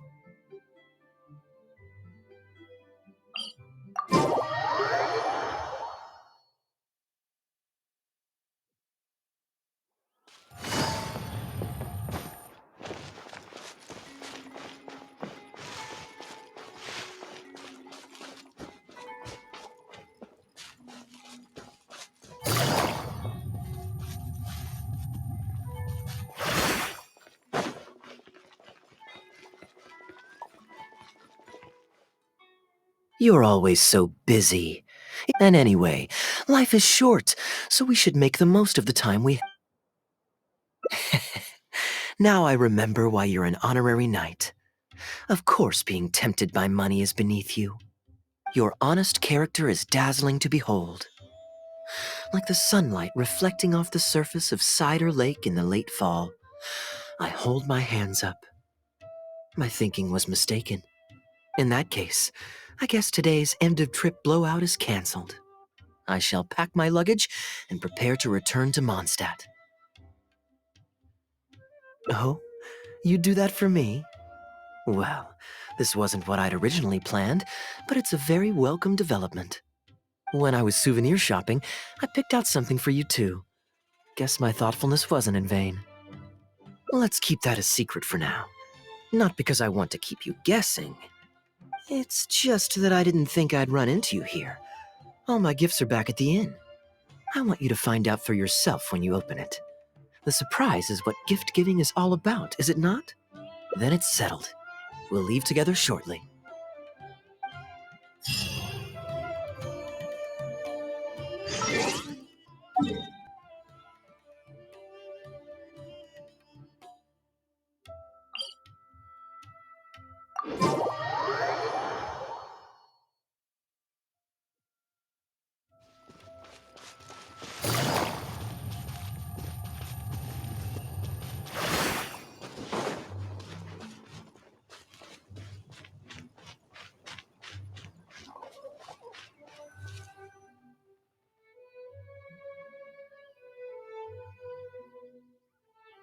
Look, Mondstadt's windmills. Ah, such a comforting sight. Now, as promised, your souvenir. Here you go. According to the merchant I bought it from, mysterious spirits called Jinn often live in lamps like this. And this lamp in particular once housed a very powerful genie. Merchants love to exaggerate to help make a sale, but it's still quite the pretty little lamp. I know you like rare things, so perhaps you can add this to your collection. Of course, you can also use it as an ordinary pot. Personally, I think it'd make an excellent wine vessel. You're welcome. I'm glad you like it. I'm ready to head into the city now. You're free to join me, or you can make your own schedule. I could give everyone their souvenirs first, but I'm not sure whether I'm in the mood for running around and visiting people right after the long journey. Maybe I'll take a breather first. But I know I'll only get bored sitting in my room alone. Ugh. Do you have any suggestions?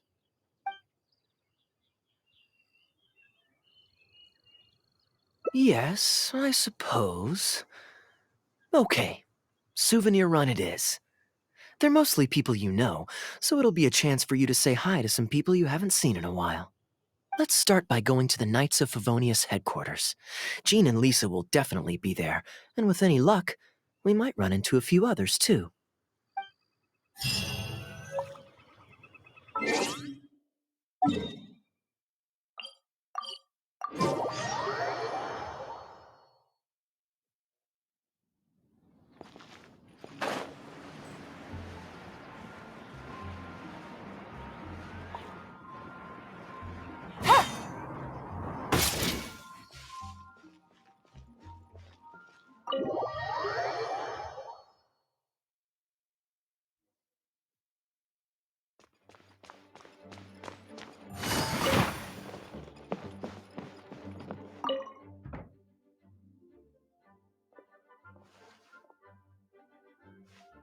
Hey, you two busy?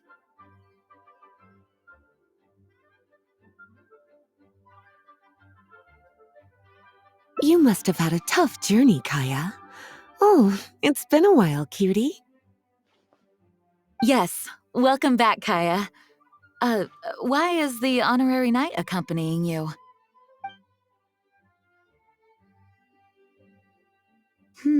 I understand. Back to matters at hand, Kaeya. I have already received your report. You did well this time, thank you. A few days ago, we received a letter from the representative of the Wine Merchants Association in Sumeru. It was thanks to your on-the-spot decisions that further losses, due to continued delays, were avoided. Just doing my duty. Anything to reduce the acting Grandmaster's workload. Oh, I nearly forgot. I have some unused travel funds. I'll return the surplus now. Given the suddenness of the situation and the difficulty in resolving it, I authorized a greater than normal disbursement in case of unforeseen circumstances. But I didn't think there would be this much left over. Thank you, Kaeya. Just doing the right thing. But I'm not actually here for a post-trip debrief. I brought some souvenirs back for everyone. Souvenirs from Sumeru?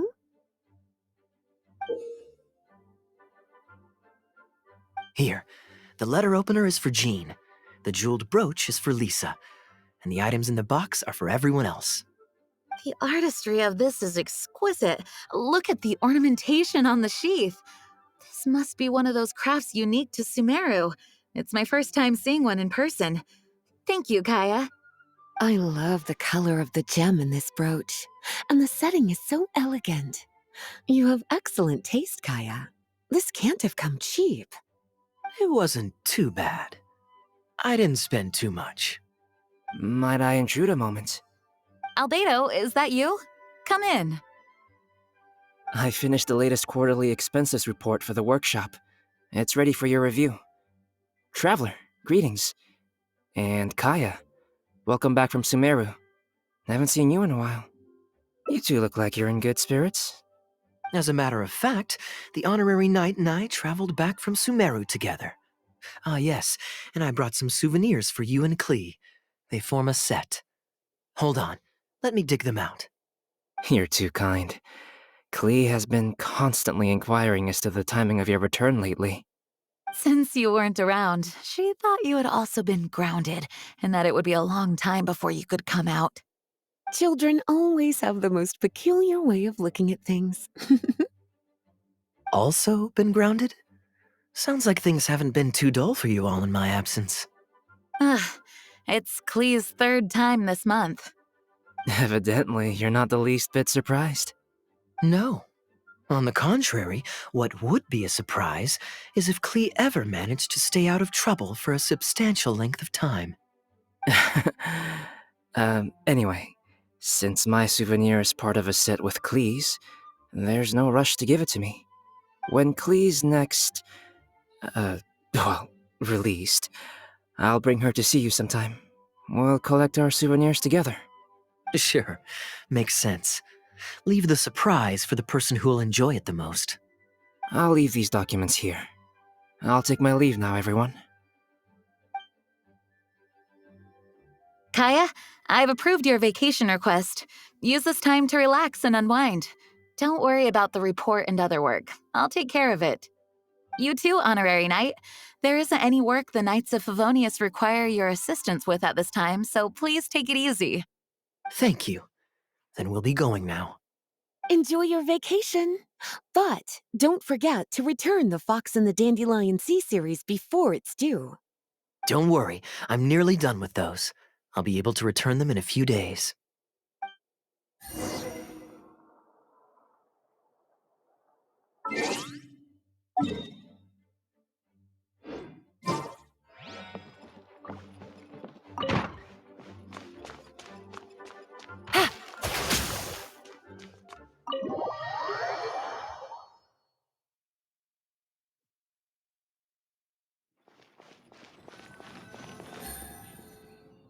I'm surprised Klee still hasn't escaped.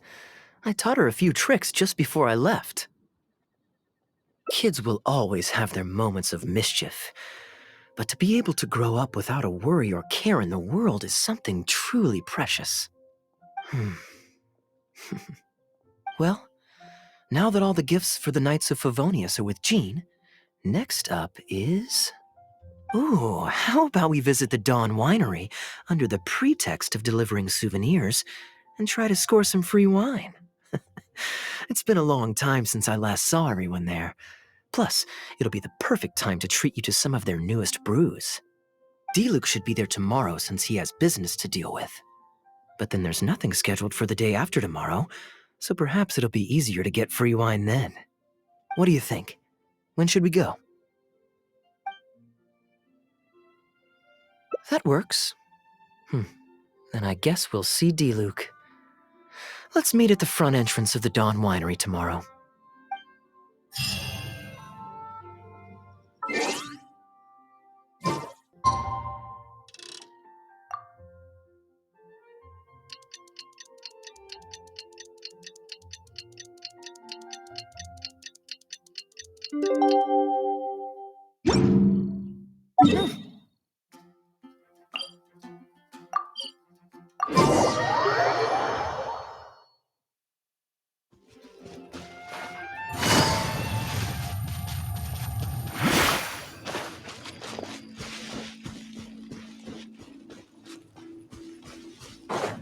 Take it easy.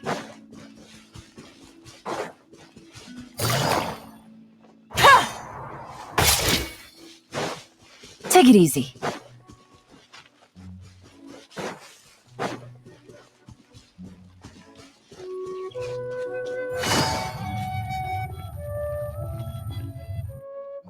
You made it.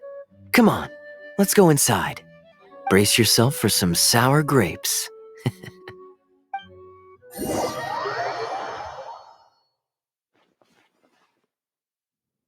If you're not feeling well, then let me go this time. Oh, I'm fine. It's not serious. Oh, I'm sorry. I hope I'm not interrupting anything important. What are you doing here today? And I see you've brought a +1.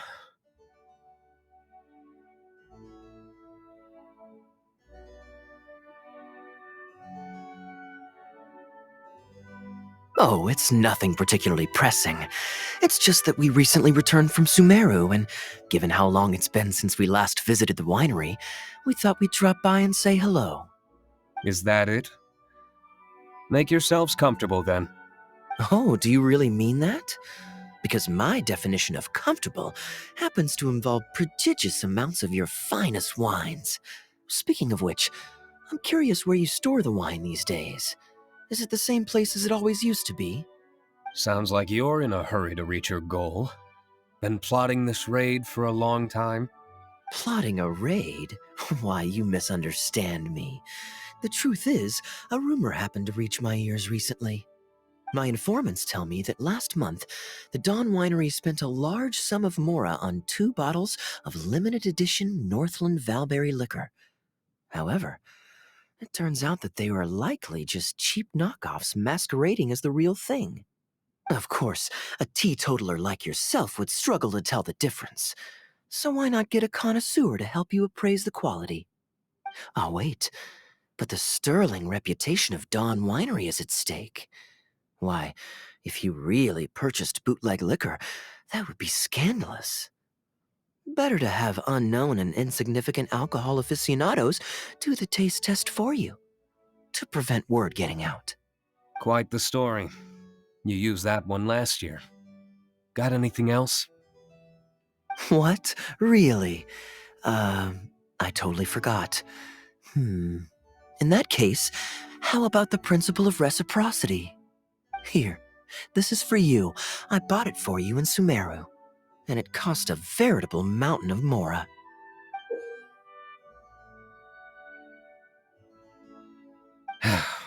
Thanks. Put it on the table. That's it? No comment whatsoever? You want a comment? Okay then. This thing is very in line with your unique aesthetic tastes. Much like that vase over there.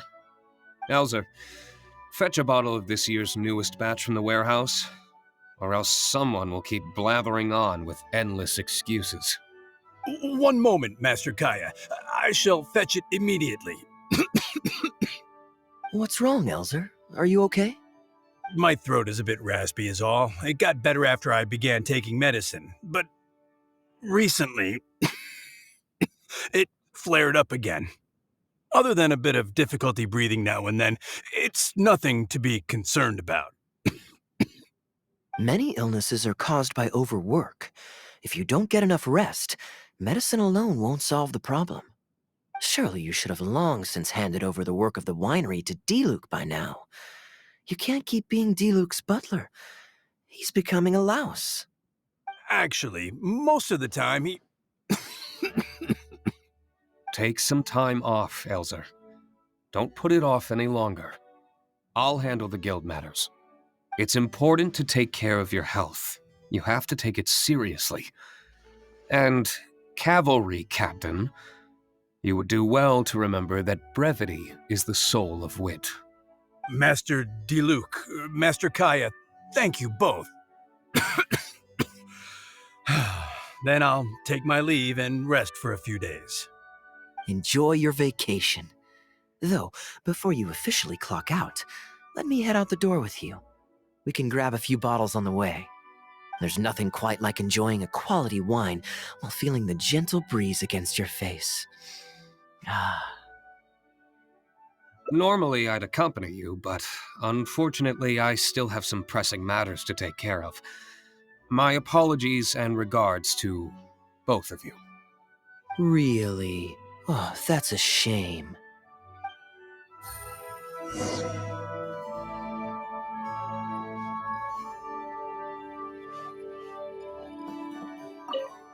Where's Kaeya? Gone already? Right now, just the usual day-to-day winery business. But I'll be attending a meeting in Elzer's place shortly. The meeting concerns research and development of new beverages, and involves collaboration between several different wineries. It makes more sense for me to attend anyway. Kaeya can answer any questions you might have while I'm not here. He's quite familiar with the winery.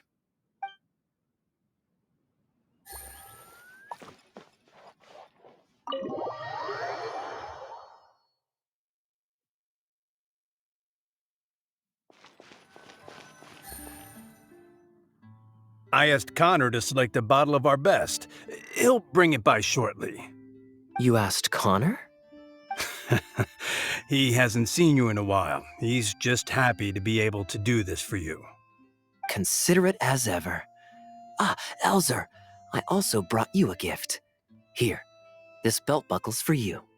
Such artistry. Thank you very much indeed. I'll put it on as soon as I get home. Glad you like it. Go on, enjoy your time off. And don't forget to see a doctor. Very well, Master Kaeya. I'll be taking my leave now. Elzer is a good guy, and he's very responsible. But with 1,000 different things to worry about each day, that same sense of responsibility wears him down. Master Kaeya, your wine and an apple cider for your friend. All freshly fermented this year. Please, have a taste. Traveler, this one's for you. Oh, very clear. And a full-bodied aroma. That's rather nice. Isn't it? This one's a little on the sweeter side, but I can go grab a dry one if you'd prefer.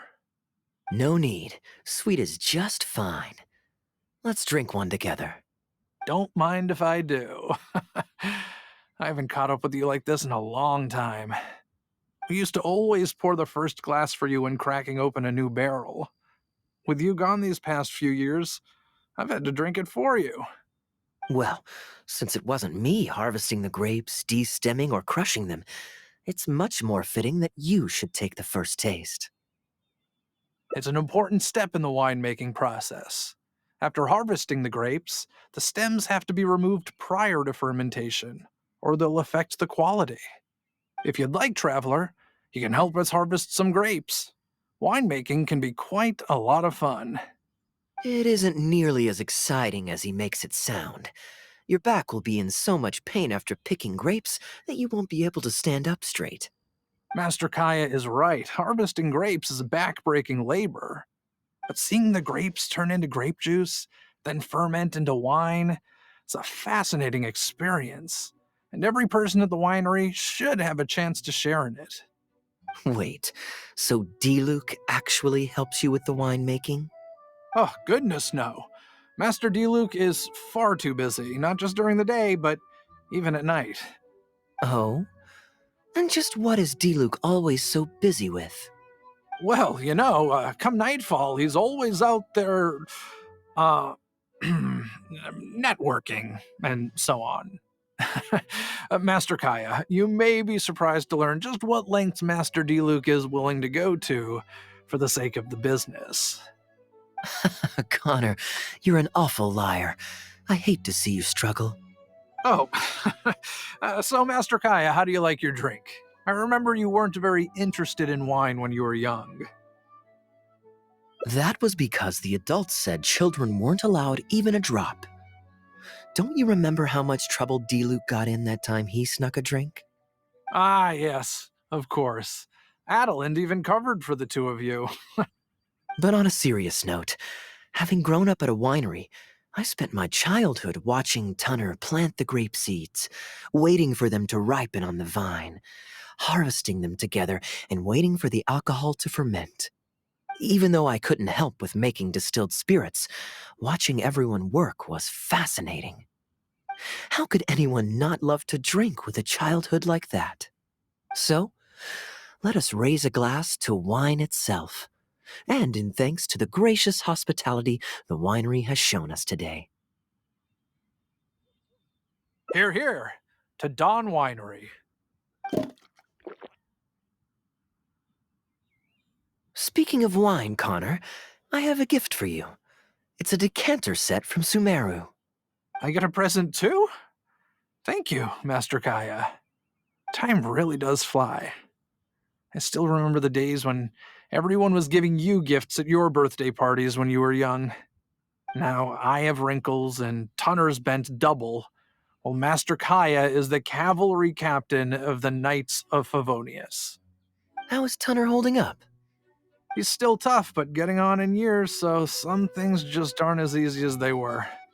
But he's used to doing things his way and doesn't trust new employees to do it for him. A lot of the temporary workers I hired quit because they couldn't handle how picky he was. Master Kaeya, if you have time, why not go talk to him about it? You're probably the only person he'll listen to besides Master Diluc. I definitely owe him a visit. I haven't seen him in some time, and I do have fond memories of the days when he was teaching me to pick grapes.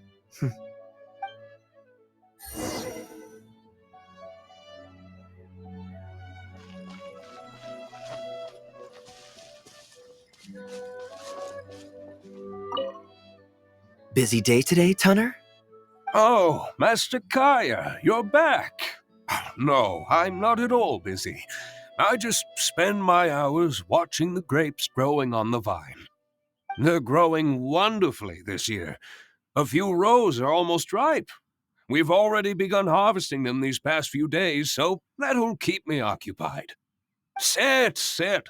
After we're done picking, I'll bring a few bunches over for you to try. No need. We were just drinking with Connor, and our stomachs are so full of wine that we couldn't eat a bite. What about your friend? Doesn't she want to try? Allow me to introduce the honorary knight of the Knights of Favonius. Ah, the honorary knight in the flesh. There are so many talented people in the Knights of Favonius. You all have bright futures ahead of you. Harvesting grapes is hard work. Let me help you. Do you still remember how I used to help out when we were short-handed? I believe I do. In that case, I'm counting on you. What's this? Everyone's clamoring to do manual labor? Well, suits me. More help is always appreciated. Come with me, young lass. I'll tell you which grapes are ripe enough, and you can pick them.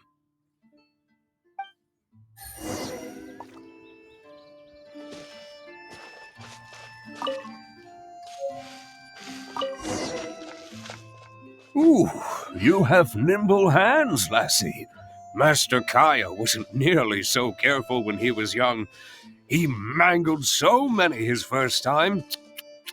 What a waste. Fortunately, the young master has a good head on his shoulders. Didn't take long for him to get up to speed.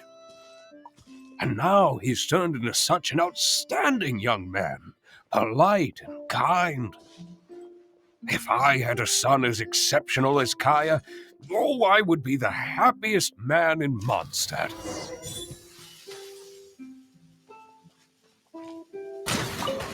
There's a few more rows of grapes up ahead.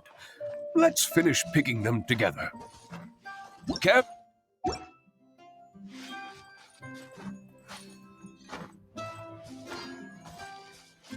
These grapes look excellent. You're a fast learner.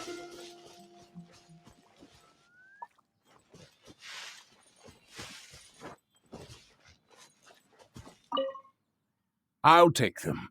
Good job. Master Kaeya left the winery and moved to Mondstadt. Just like my own son, Guy. He left home to join the Knights of Favonius, too. I don't know him like Miss Adeline or Master Diluc do, but I know that no matter how old your child gets, they always need a home they can come back to. And without family by your side, you at least need the companionship of friends. I've been working here for decades and watched him grow up with my own two eyes. Sometimes I get the sense that there is something bothering him, something deep-rooted. But he guards his secrets closely. Or perhaps he just doesn't want to involve us. After all, I doubt that we could help him. I can see that you have a good relationship with Master Kaeya. Please look after him. He's very dear to us. Hearing that puts my mind at ease. You're a good child. Thank you. Wonderful! Wonderful! Knowing that he has a friend like you, we here at the winery can be happy for him. You're looking very happy, Tunner. Was the traveler telling you some jokes? No jokes. I've received a letter from my son, Guy. He's really going places. I'm so delighted. Master Kaeya, honorary knight. My eyesight is fading in my old age. Could you read it out for me? Of course. Thank you both.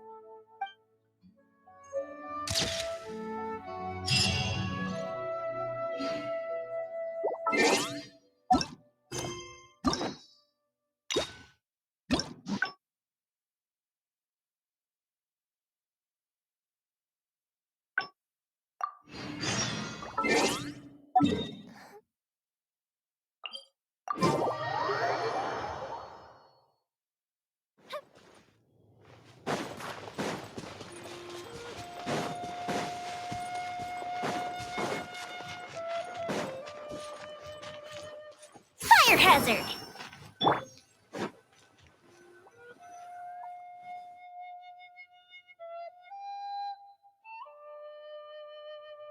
Look, Mondstadt's windmills. Now, as according to the merchants love to exaggerate. I know you like rare things, so perhaps you're welcome. I'm ready to head into this. I could give everyone. Maybe I'll take a breather first. But I know I'll only get bored sitting in. I'm honored to have such a caring friend. Let's go to the plaza in front of the cathedral. We can listen to the bards playing or feed the pigeons. After so long in Sumeru, I've begun to miss that slow-paced and relaxed atmosphere. There's no rush. We can take our time and stroll on over.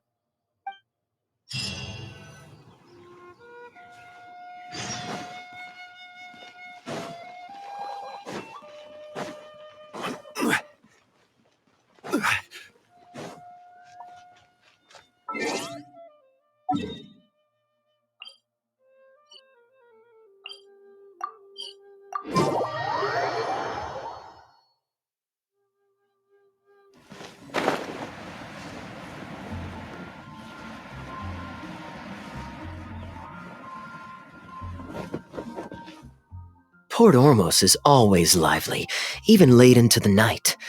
People there go to bed much later than I imagined. Quite a stark contrast with Mondstadt. People pray and play music in the cathedral plaza during the day, but come nighttime, the streets are deserted except for the knights on patrol. Good question. Life in Sumeru is never dull. Last time I was out drinking on the street at night, some passing mercenaries invited me to dance. Although, I did learn later that that kind of thing is highly unusual even there. They must have been in a very good mood that night. They taught me a lot of songs that they usually sing during feasts. It really was a fun night. But be that as it may, I think I'm more suited to the free and easy life in Mondstadt. Simple, honest folks like me, we don't need much to be content. Fair enough. Let's shelve that discussion for now. Have you ever had a chance to hear the cathedral choir before? The hymns they sing are a whole tradition in their own right, quite different from the folk songs that the bards play. Well, let's see if we can catch them today. Sister Grace is right there, so we can ask her about the choir's schedule.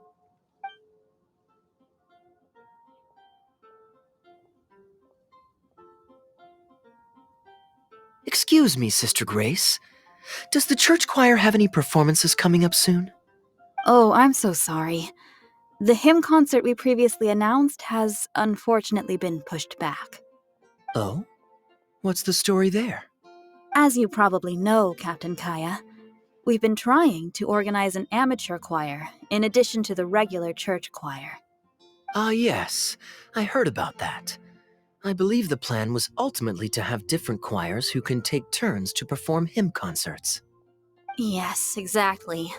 Well, it turns out there are plenty of believers who are good singers and interested in joining a choir, so in theory, it should have been a simple case of getting everyone in the same room, then practice, practice, practice. But for some reason, the rehearsals are going terribly. I don't understand it. Everyone in the choir has a basic level of musical literacy, but they sound awful together. It's like everyone's trying to do their own thing. There's no group harmony. Oh, maybe I'm just not musically gifted enough to give them the guidance they need. Captain Kaeya, I know you like listening to hymns. How good is your understanding of vocal music? Me? Music is far from my forte. But if you need some help, then don't worry. I know an expert who's more than up to the task. Thank you so much, Captain Kaeya. Having some expert guidance will definitely be a great help. I'm sure you've figured out who this expert is already. He has the best singing voice of any poet in Mondstadt, and understands poetry better than any other singer.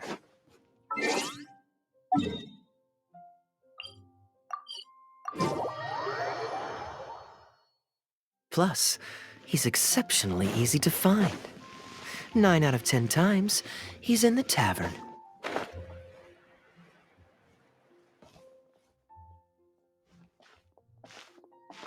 Good day. Drinking alone? I hope you don't mind us joining you.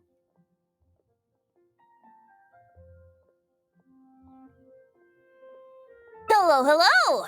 Please, take a seat. We're all friends here. Patton, 1 moonlit alley and an apple cider.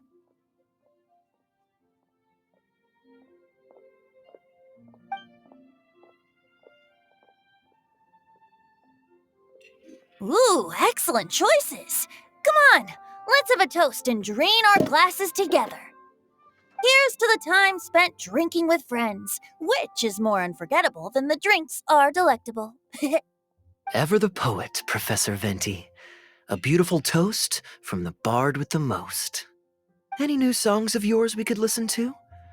There's a real dearth of quality entertainment at the moment, since the cathedral's choir performance has been delayed again. Speaking of which, I trust you've heard Sister Grace's choir perform before? Of course! Though the format is a little on the formal side, they do sing quite beautifully. Very pleasant to listen to. So you'd say you enjoy listening to hymns?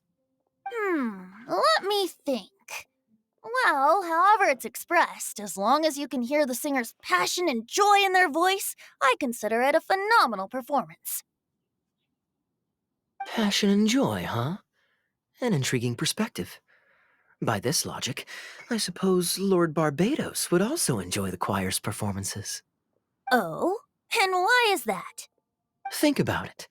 It's only because of his patient guidance and protection that the people of Mondstadt can now sing such beautiful hymns in the cathedral.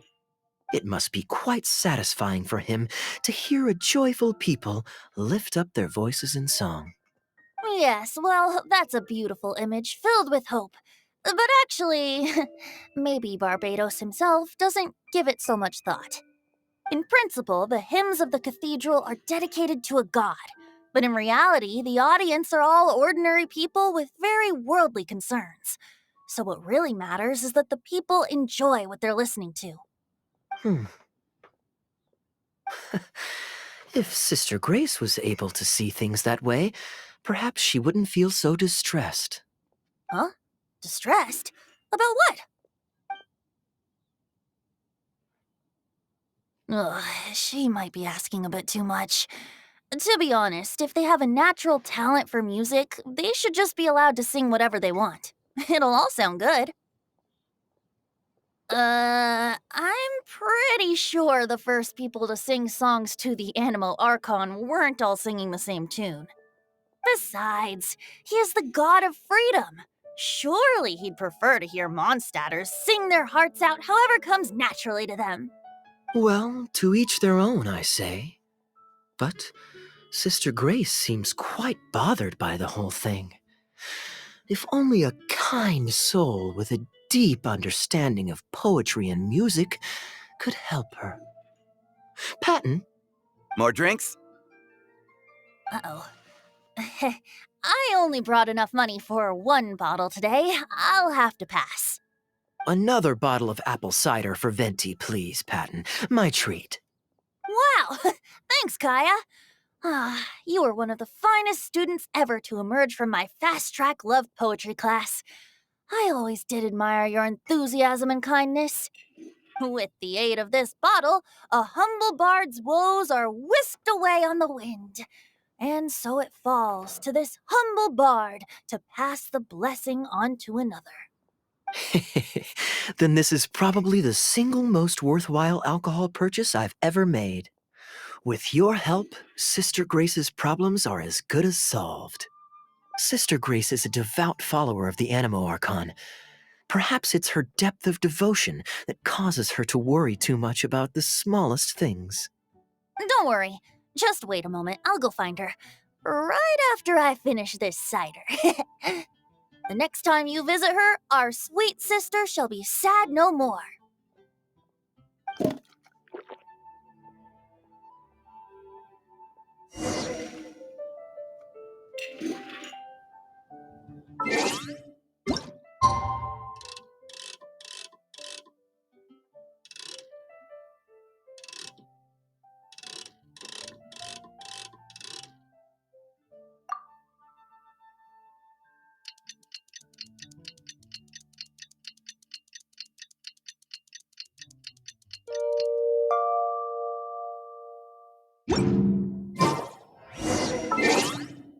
Osman.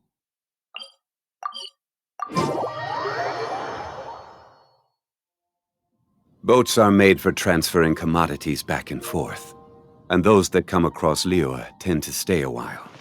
So it is where many things come to settle.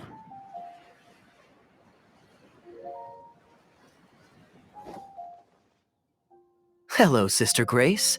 How are the rehearsals going?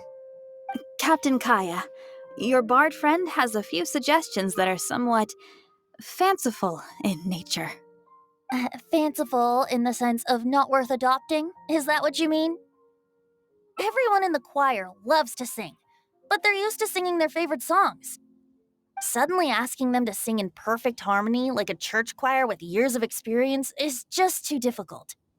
So, why ask them to adjust to the demands of those staid old church hymns when you could just create a new song for them? One that they'll be able to grasp quickly? If you want, I could help. Church choirs typically stick to traditional hymns. This is certainly an innovative idea. What's stopping you from considering it, Sister Grace? While I don't expect a recently established amateur choir to perform on par with our own church choir, this would be a major departure from tradition. I'm just not convinced that it's appropriate. Is the Church of Favonius really such a stickler for tradition? Giving believers the chance to express themselves freely seems like it would be a very positive thing. So, Venti, do you think the Animo Archon would like to hear a new melody? Of course! This was the wish of the people when New Mondstadt was first founded. Okay, well, let's see what our other friend thinks. Traveler, what are your thoughts? Another vote of confidence. Maybe there's hope for this idea yet. Maybe it's just a generational thing, but... Oh, well, it's not a completely unreasonable idea. I suppose it can't hurt to try. Looks like we're all in favor then, so let's start preparing. Sister Grace, could we trouble you to inform the choir members? Of course. I'll tell them now, and then we'll give this a try. Should we find some people to help us compose the lyrics? If this is to be a new song of the people, then the more fresh ideas we have, the better. Good idea. Let's split up and find some contributors, Traveler.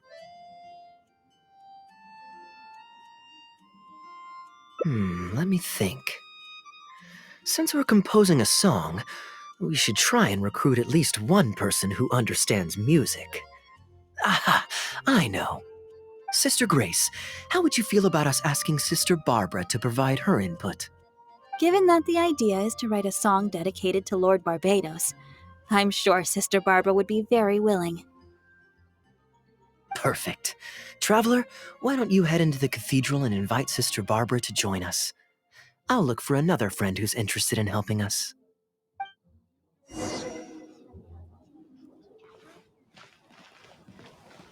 Got it!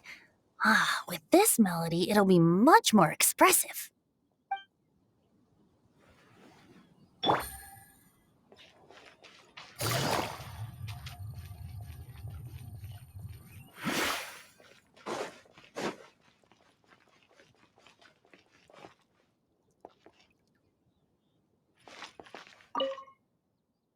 Let the wind lead.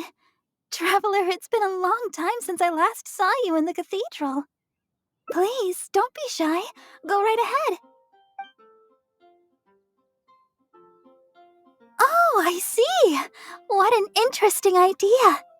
The hymns we know today have been passed down to us through the ages. Very few people would ever think to create a new one.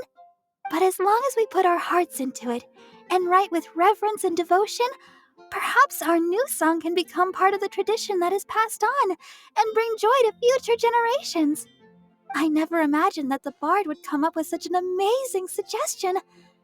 I'd really love to be a part of this. Sure. Let's go there together right now. Barbara's working,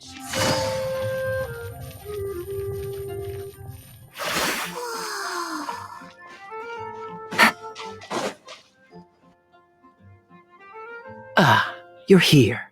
You took your sweet time. Psh, I've seen Kaeya play Genius Invocation TCG, making up a bunch of baloney to distract his opponents. He's a trickster plain and simple. So now, I gotta check with you guys to see if what he's saying is true. Can we really write about anything we want in this song? Even the evils of Mondstadt's wine industry? And is the choir really gonna perform it publicly? So everyone on the streets will hear it?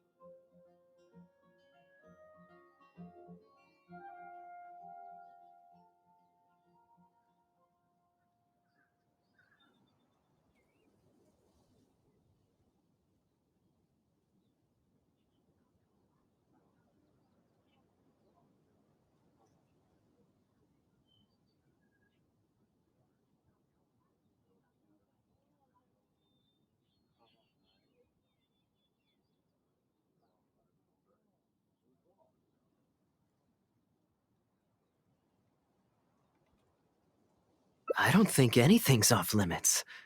I thought it was a fun idea anyway. Then I want to write this. All booze hounds will be punished harshly by Lord Barbados. Ugh, that's a very novel idea indeed. I'm used to just humming to myself while I work. So after Sister Grace criticized us for not singing in harmony, I was planning on quitting the choir.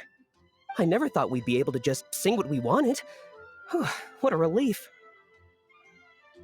Plus, we get to write a song with Sister Barbara. I'm so honored!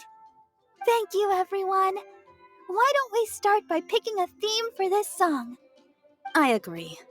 Traditionally speaking, the theme should be Praise be to the gentle and loving Lord Barbados.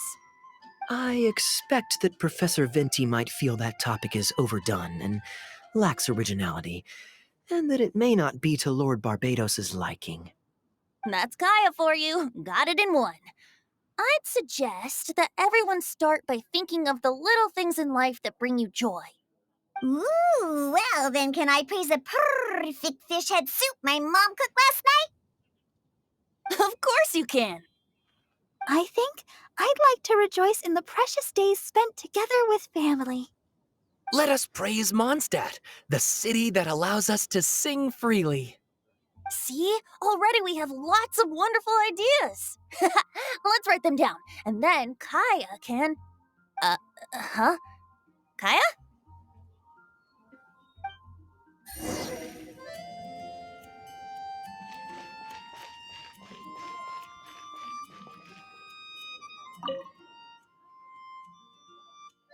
What are you doing here? Didn't want to participate in the discussions? I just wanted to take you to hear a performance, but that obviously didn't happen thanks to the problems with the choir rehearsals. The rehearsals are now back on track, so I've done my part. If I stay here any longer, I'll probably get roped into singing with them.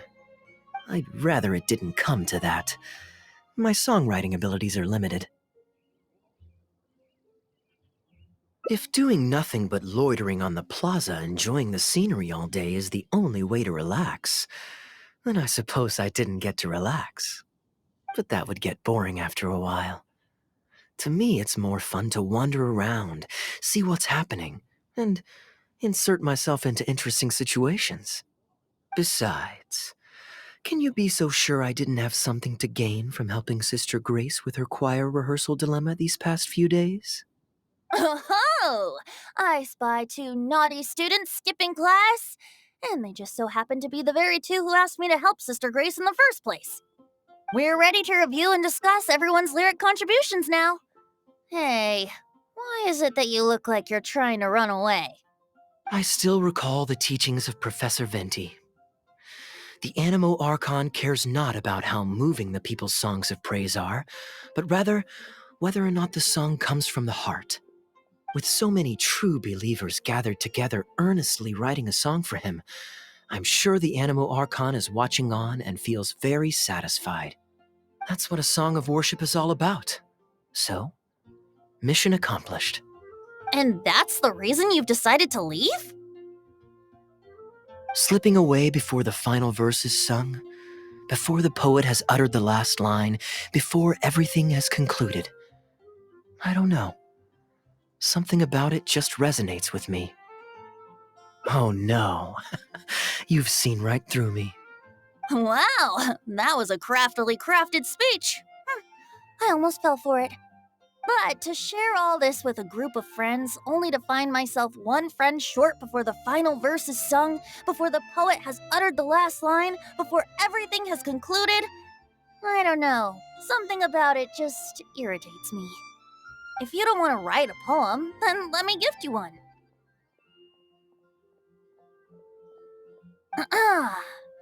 Abandoned to whatever fortune the cruel waters bring, bereft of control, directionless I swing. The swift currents surge, and onward I urge, through the snow and frost that fall and winter bring. Majestic waves cresting, surf roaring its tail, none but the ocean to hear as I sing. The stars in my eyes as I chart toward the horizon, that into one day from the endless dome of night I shall spring. If you are a chaser of freedom, the Animo Archon will bless you. So why not let those feelings out and sing with everyone? A boat that has come unmoored will not get lost in the night. but sail towards the dawn. A beautiful image. Of course, you don't have to believe in it, but the winds of Mondstadt will guide every lost ship back to safe harbor. Well, after a fine poem like that, it would be plain rude of me not to rejoin you. Let's head back together. You two, of all people, have to be there for the grand finale.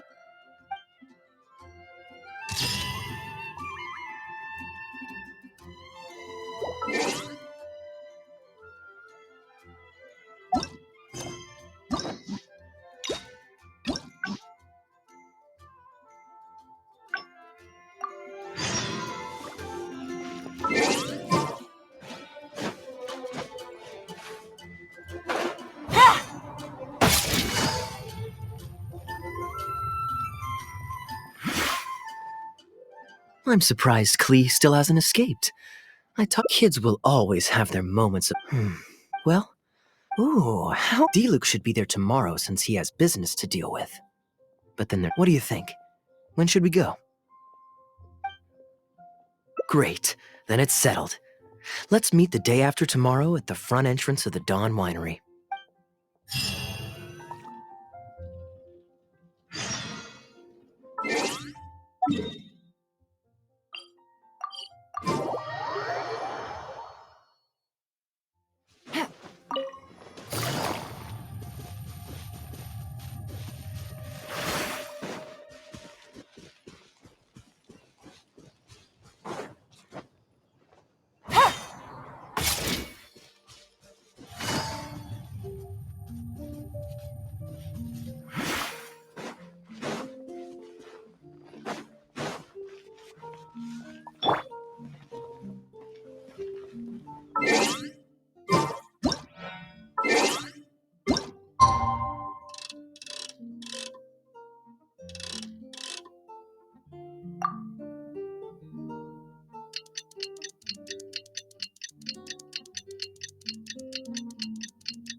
Every journey has its final day.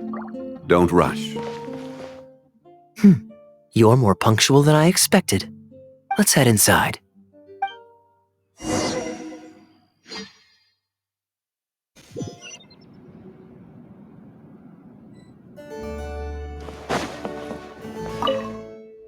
Master Kaeya? And the Traveler? Welcome, welcome. Please, come in. I'll fetch you both something to drink. Long time no see, Elzer. Yes, it's been a while, hasn't it? So what brings you back to the winery this... Sorry. Is there anything I can do for you? No need to be so formal.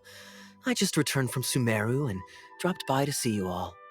Ah, what a pity. Master Diluc went out to handle business last night and hasn't returned yet. Never mind. The main thing is that you and Adeland are here. Oh, speaking of Adeland, where is she? She's taking some time off. She was busy cleaning yesterday and finally has a bit of time to herself. Perfect. I brought some gifts for you both.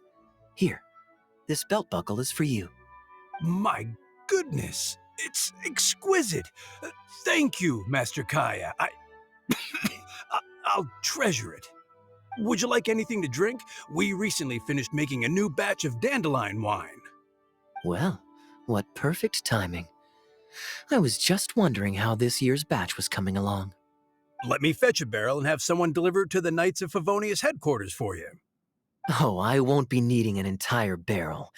A couple of bottles will be more than sufficient. Else Diluc might say I came here to beg. Oh, Master Diluc might grumble, but he doesn't mean it. Anyway, let me fix you both a drink. Much obliged. Then I'll have a glass of dandelion wine and a glass of cider lake for her, if you please. The name is not that literal.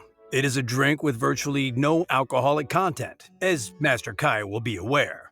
I'll prepare them now. Please, wait a moment.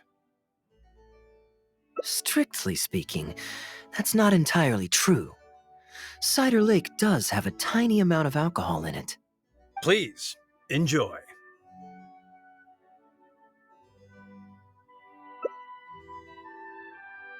Pleased you liked it. Looks like my bartending skills haven't faded with age.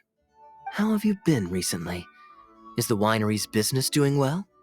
To tell you the truth, we've had our work cut out for us recently trying to fulfill some major orders. Things have only just started to quiet down over the last couple of days. So, you've had no time off lately? Master Diluc was concerned about the same thing. But with him being out on business for a few days, who would take care of business and the guests if I were to take time off? Maybe some other time. At least take half a day to see a doctor and make sure you're okay. If your condition worsens, Diluc will never forgive himself. You make a fair point. If you're worried about having someone to handle the winery, why not leave it to me? I'm familiar enough with your responsibilities to cover for you for a while. Master Kaeya, Please, come back to the winery more often. We all miss you very much. All right. No need for that kind of talk. Come on, I'll see you out.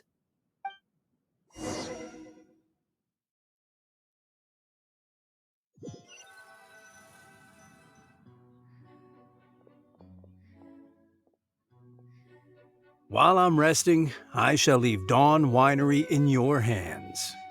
Don't worry, I'm not going anywhere. Rest easy, and go see the doctor. Such great weather today. A calm breeze and delicious wine. This is quite the treat. Though, it's a pity this batch seems a bit bland. How about I go to the wine locker and fetch one from the reserve collection? I remember it's on the second floor. Of course it's fine. I promised Elzer I'd help. I said nothing about leaving the wine alone. Sorry, I'm a little late to the welcome party, but I believe I just heard the words wine locker and reserve collection. Planning on pilfering a bottle of reserve, Master Kaeya? The reserve collection is reserved for a reason, you know. You should at least run it past Master Diluc first. Oh, Adeland, surely you misheard. We were simply taking a walk around the house. I see. Anyway, what brings you and the traveler to the winery today? We just returned from Sumeru. It's been a while, so I thought we might drop by and say hello. And perhaps enjoy a complimentary drink while we're here. Surely you wouldn't object, Adeland. How could I object? We're simply happy that you've come back to see us. Oh, Adeland, I also brought some gifts for you all. This bottle of essential oil is for you. If you rub it on your hands when it gets cold, your skin won't crack. Oh my! I can't believe you remembered something like that. Of course I remember. You always took such good care of me when I fell sick as a child. In comparison, this is nothing. You're all grown up now, and you don't get sick nearly as easily. You don't need me to look after you anymore. True, I don't get sick as much. But speaking of being looked after, when I was in Sumeru, I did find myself and my stomach missing your cooking so terribly. Oh, are you hungry? Would you like to eat something? You too, traveler. Please tell me if there's anything you'd like to eat. Well, now that you mention it, I do actually feel a bit peckish. Steak? Oh, yes. A nice steak would really hit the spot. Fragrant cedarwood grilled, medium, stewed vegetables on the side? Yes, just like you always used to make. Thank you kindly, Adeland. My pleasure. Traveler, I'm sorry I'm not familiar with your preferences. Would you like to come with me and select a few dishes?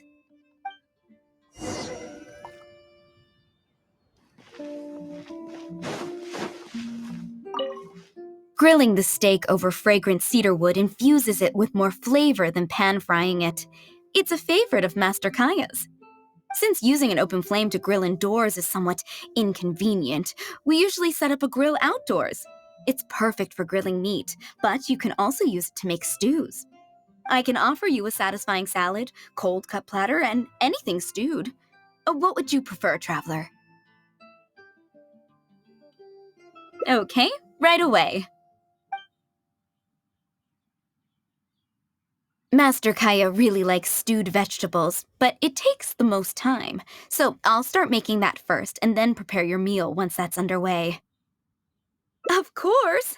I looked after him and Master Diluc when they were growing up. He wasn't always such a complicated character. He was a gentle child, polite and very sweet. Boys, huh? The gentle ones grow up to be wild, and the rambunctious ones become quiet and reserved. At least that's my experience. If there's anything you don't understand about Master Kaeya and his antics, please feel free to talk to me about it. His temperament has changed quite a lot over the years, but he still has a lot of the endearing qualities I remember. Kaeya is much savvier and more mature than he used to be. Goodness knows he could be tricky to deal with. But let me share a few little tips. When he answers your question with a question, stop and think carefully about what he wants you to believe, and don't be led on by him. As for not knowing what he's up to, that's because he loves making up a good cover story. But don't let him get to you too much. You can take it from me. You were drinking a cider lake just now, right? Do you know why it's called that? The name was coined by none other than Master Crepus when he mixed the drink for Master Kaeya himself. They were adorable when they were young. One time, the winery was hosting a banquet, and Master Crepus strictly forbade Master Diluc from drinking. Master Diluc wasn't happy about that, and he convinced Master Kaeya to team up with him and sneak into the wine cellar to steal some dandelion wine. And how did I find this out? Because when Master Kaeya attempted to distract me, I could clearly see Diluc hiding around the corner of the corridor, gesturing to Master Kaeya to direct him through the whole thing. The Captain Kaeya of today never bats an eye when he lies, but he wasn't like that at all when he was young. Ah, goodness, how did I get into this? Anyway, they were discovered by Master Crepus in the end, and he was furious. He punished Master Kaeya by making him write lines, and Master Diluc was forced to clean the wine barrels in the cellar. The wine cellar had over a dozen large wine barrels to scrub, and Master Diluc was just a child. There was no way he could finish it all by himself. Master Crepus really meant to teach him a lesson. I'd originally planned to secretly finish off the work for him, but when I peeked inside the cellar, I found that Master Kaeya was already there.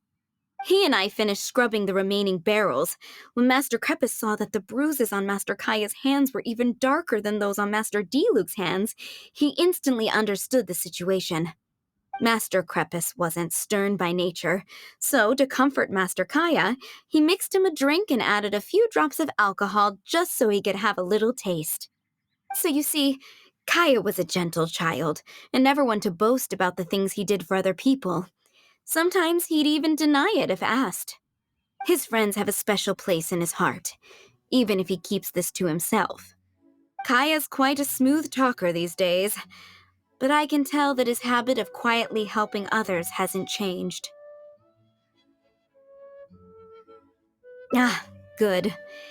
Okay, the stew is nearly ready, but the meat and the other dishes will need a moment. Please wait at the table. I'll be over shortly.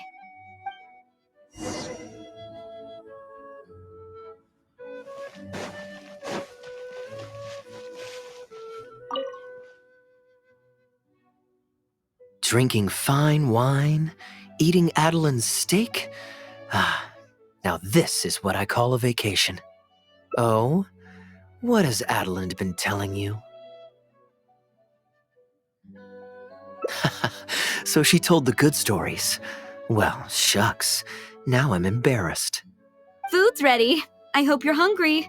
I made a little extra, given how long it's been since you were last here. Oh, we never imagined there would be such a magnificent feast. You've really outdone yourself. Why don't you sit and eat with us this time? If you keep chatting away, the food will get cold.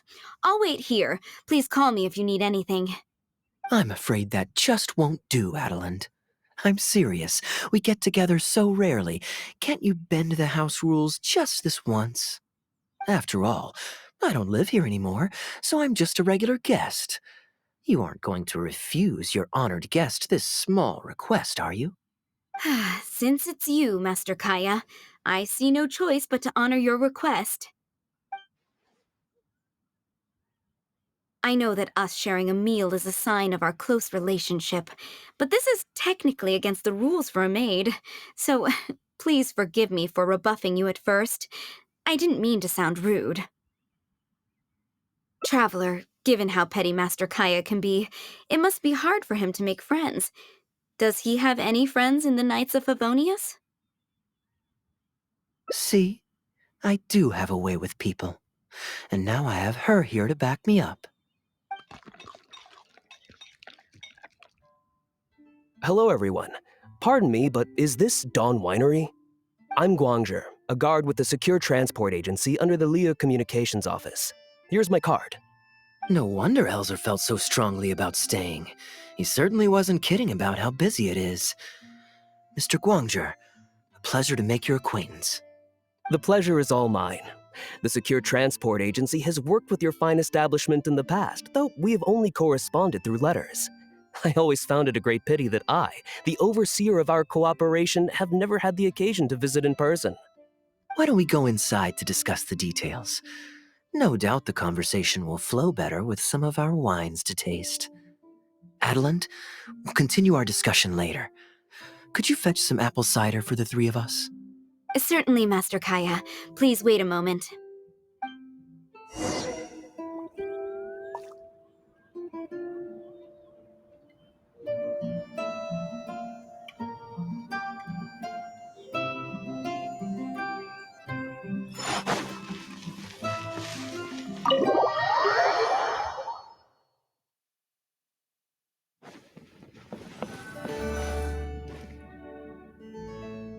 And how might I address you, sir, as well as your...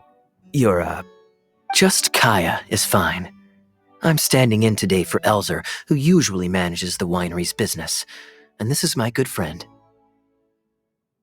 A pleasure to meet you as well. I'm not just here today to pay a visit.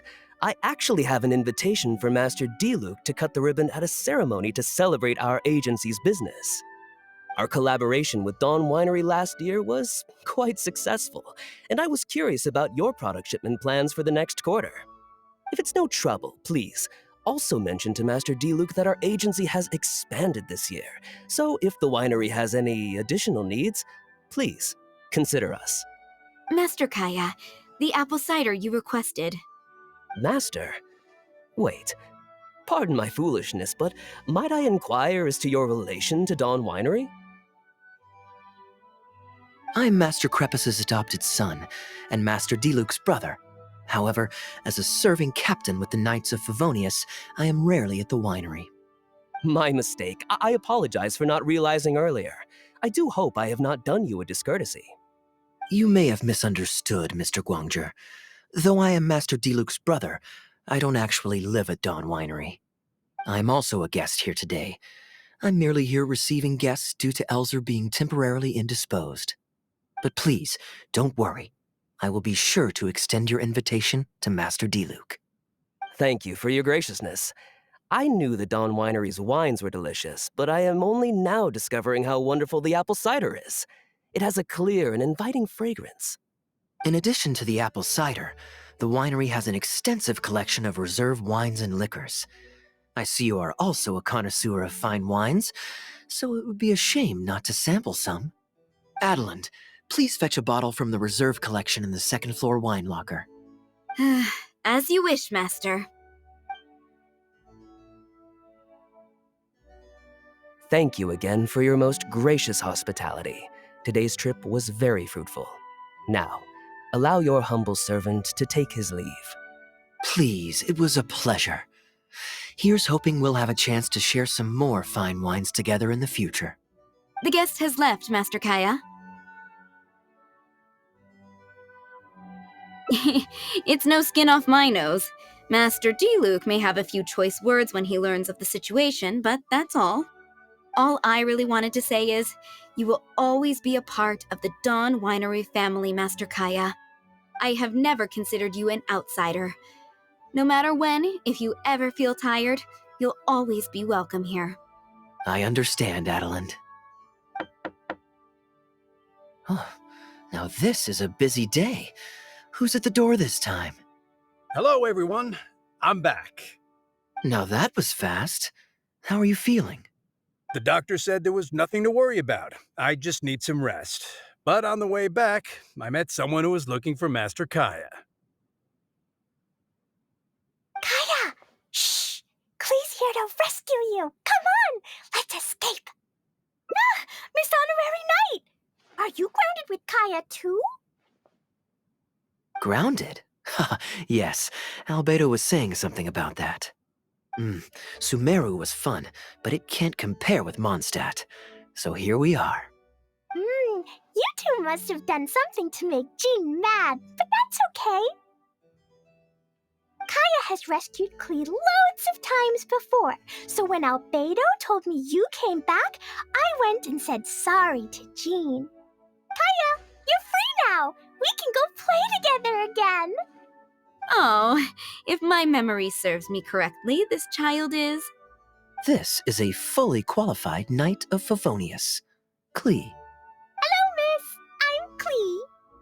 We're sorry. Please don't ground Kaeya. What? I really need to take Kaeya and Miss Honorary Knight away so we can go find Albedo, Sucrose, Amber, and everyone else and play together. I see. Hello, Miss Klee. You needn't worry. Master Kaeya's grounding is long over. See, Adelind, you don't need to worry about me. I have lots of people to care for me now.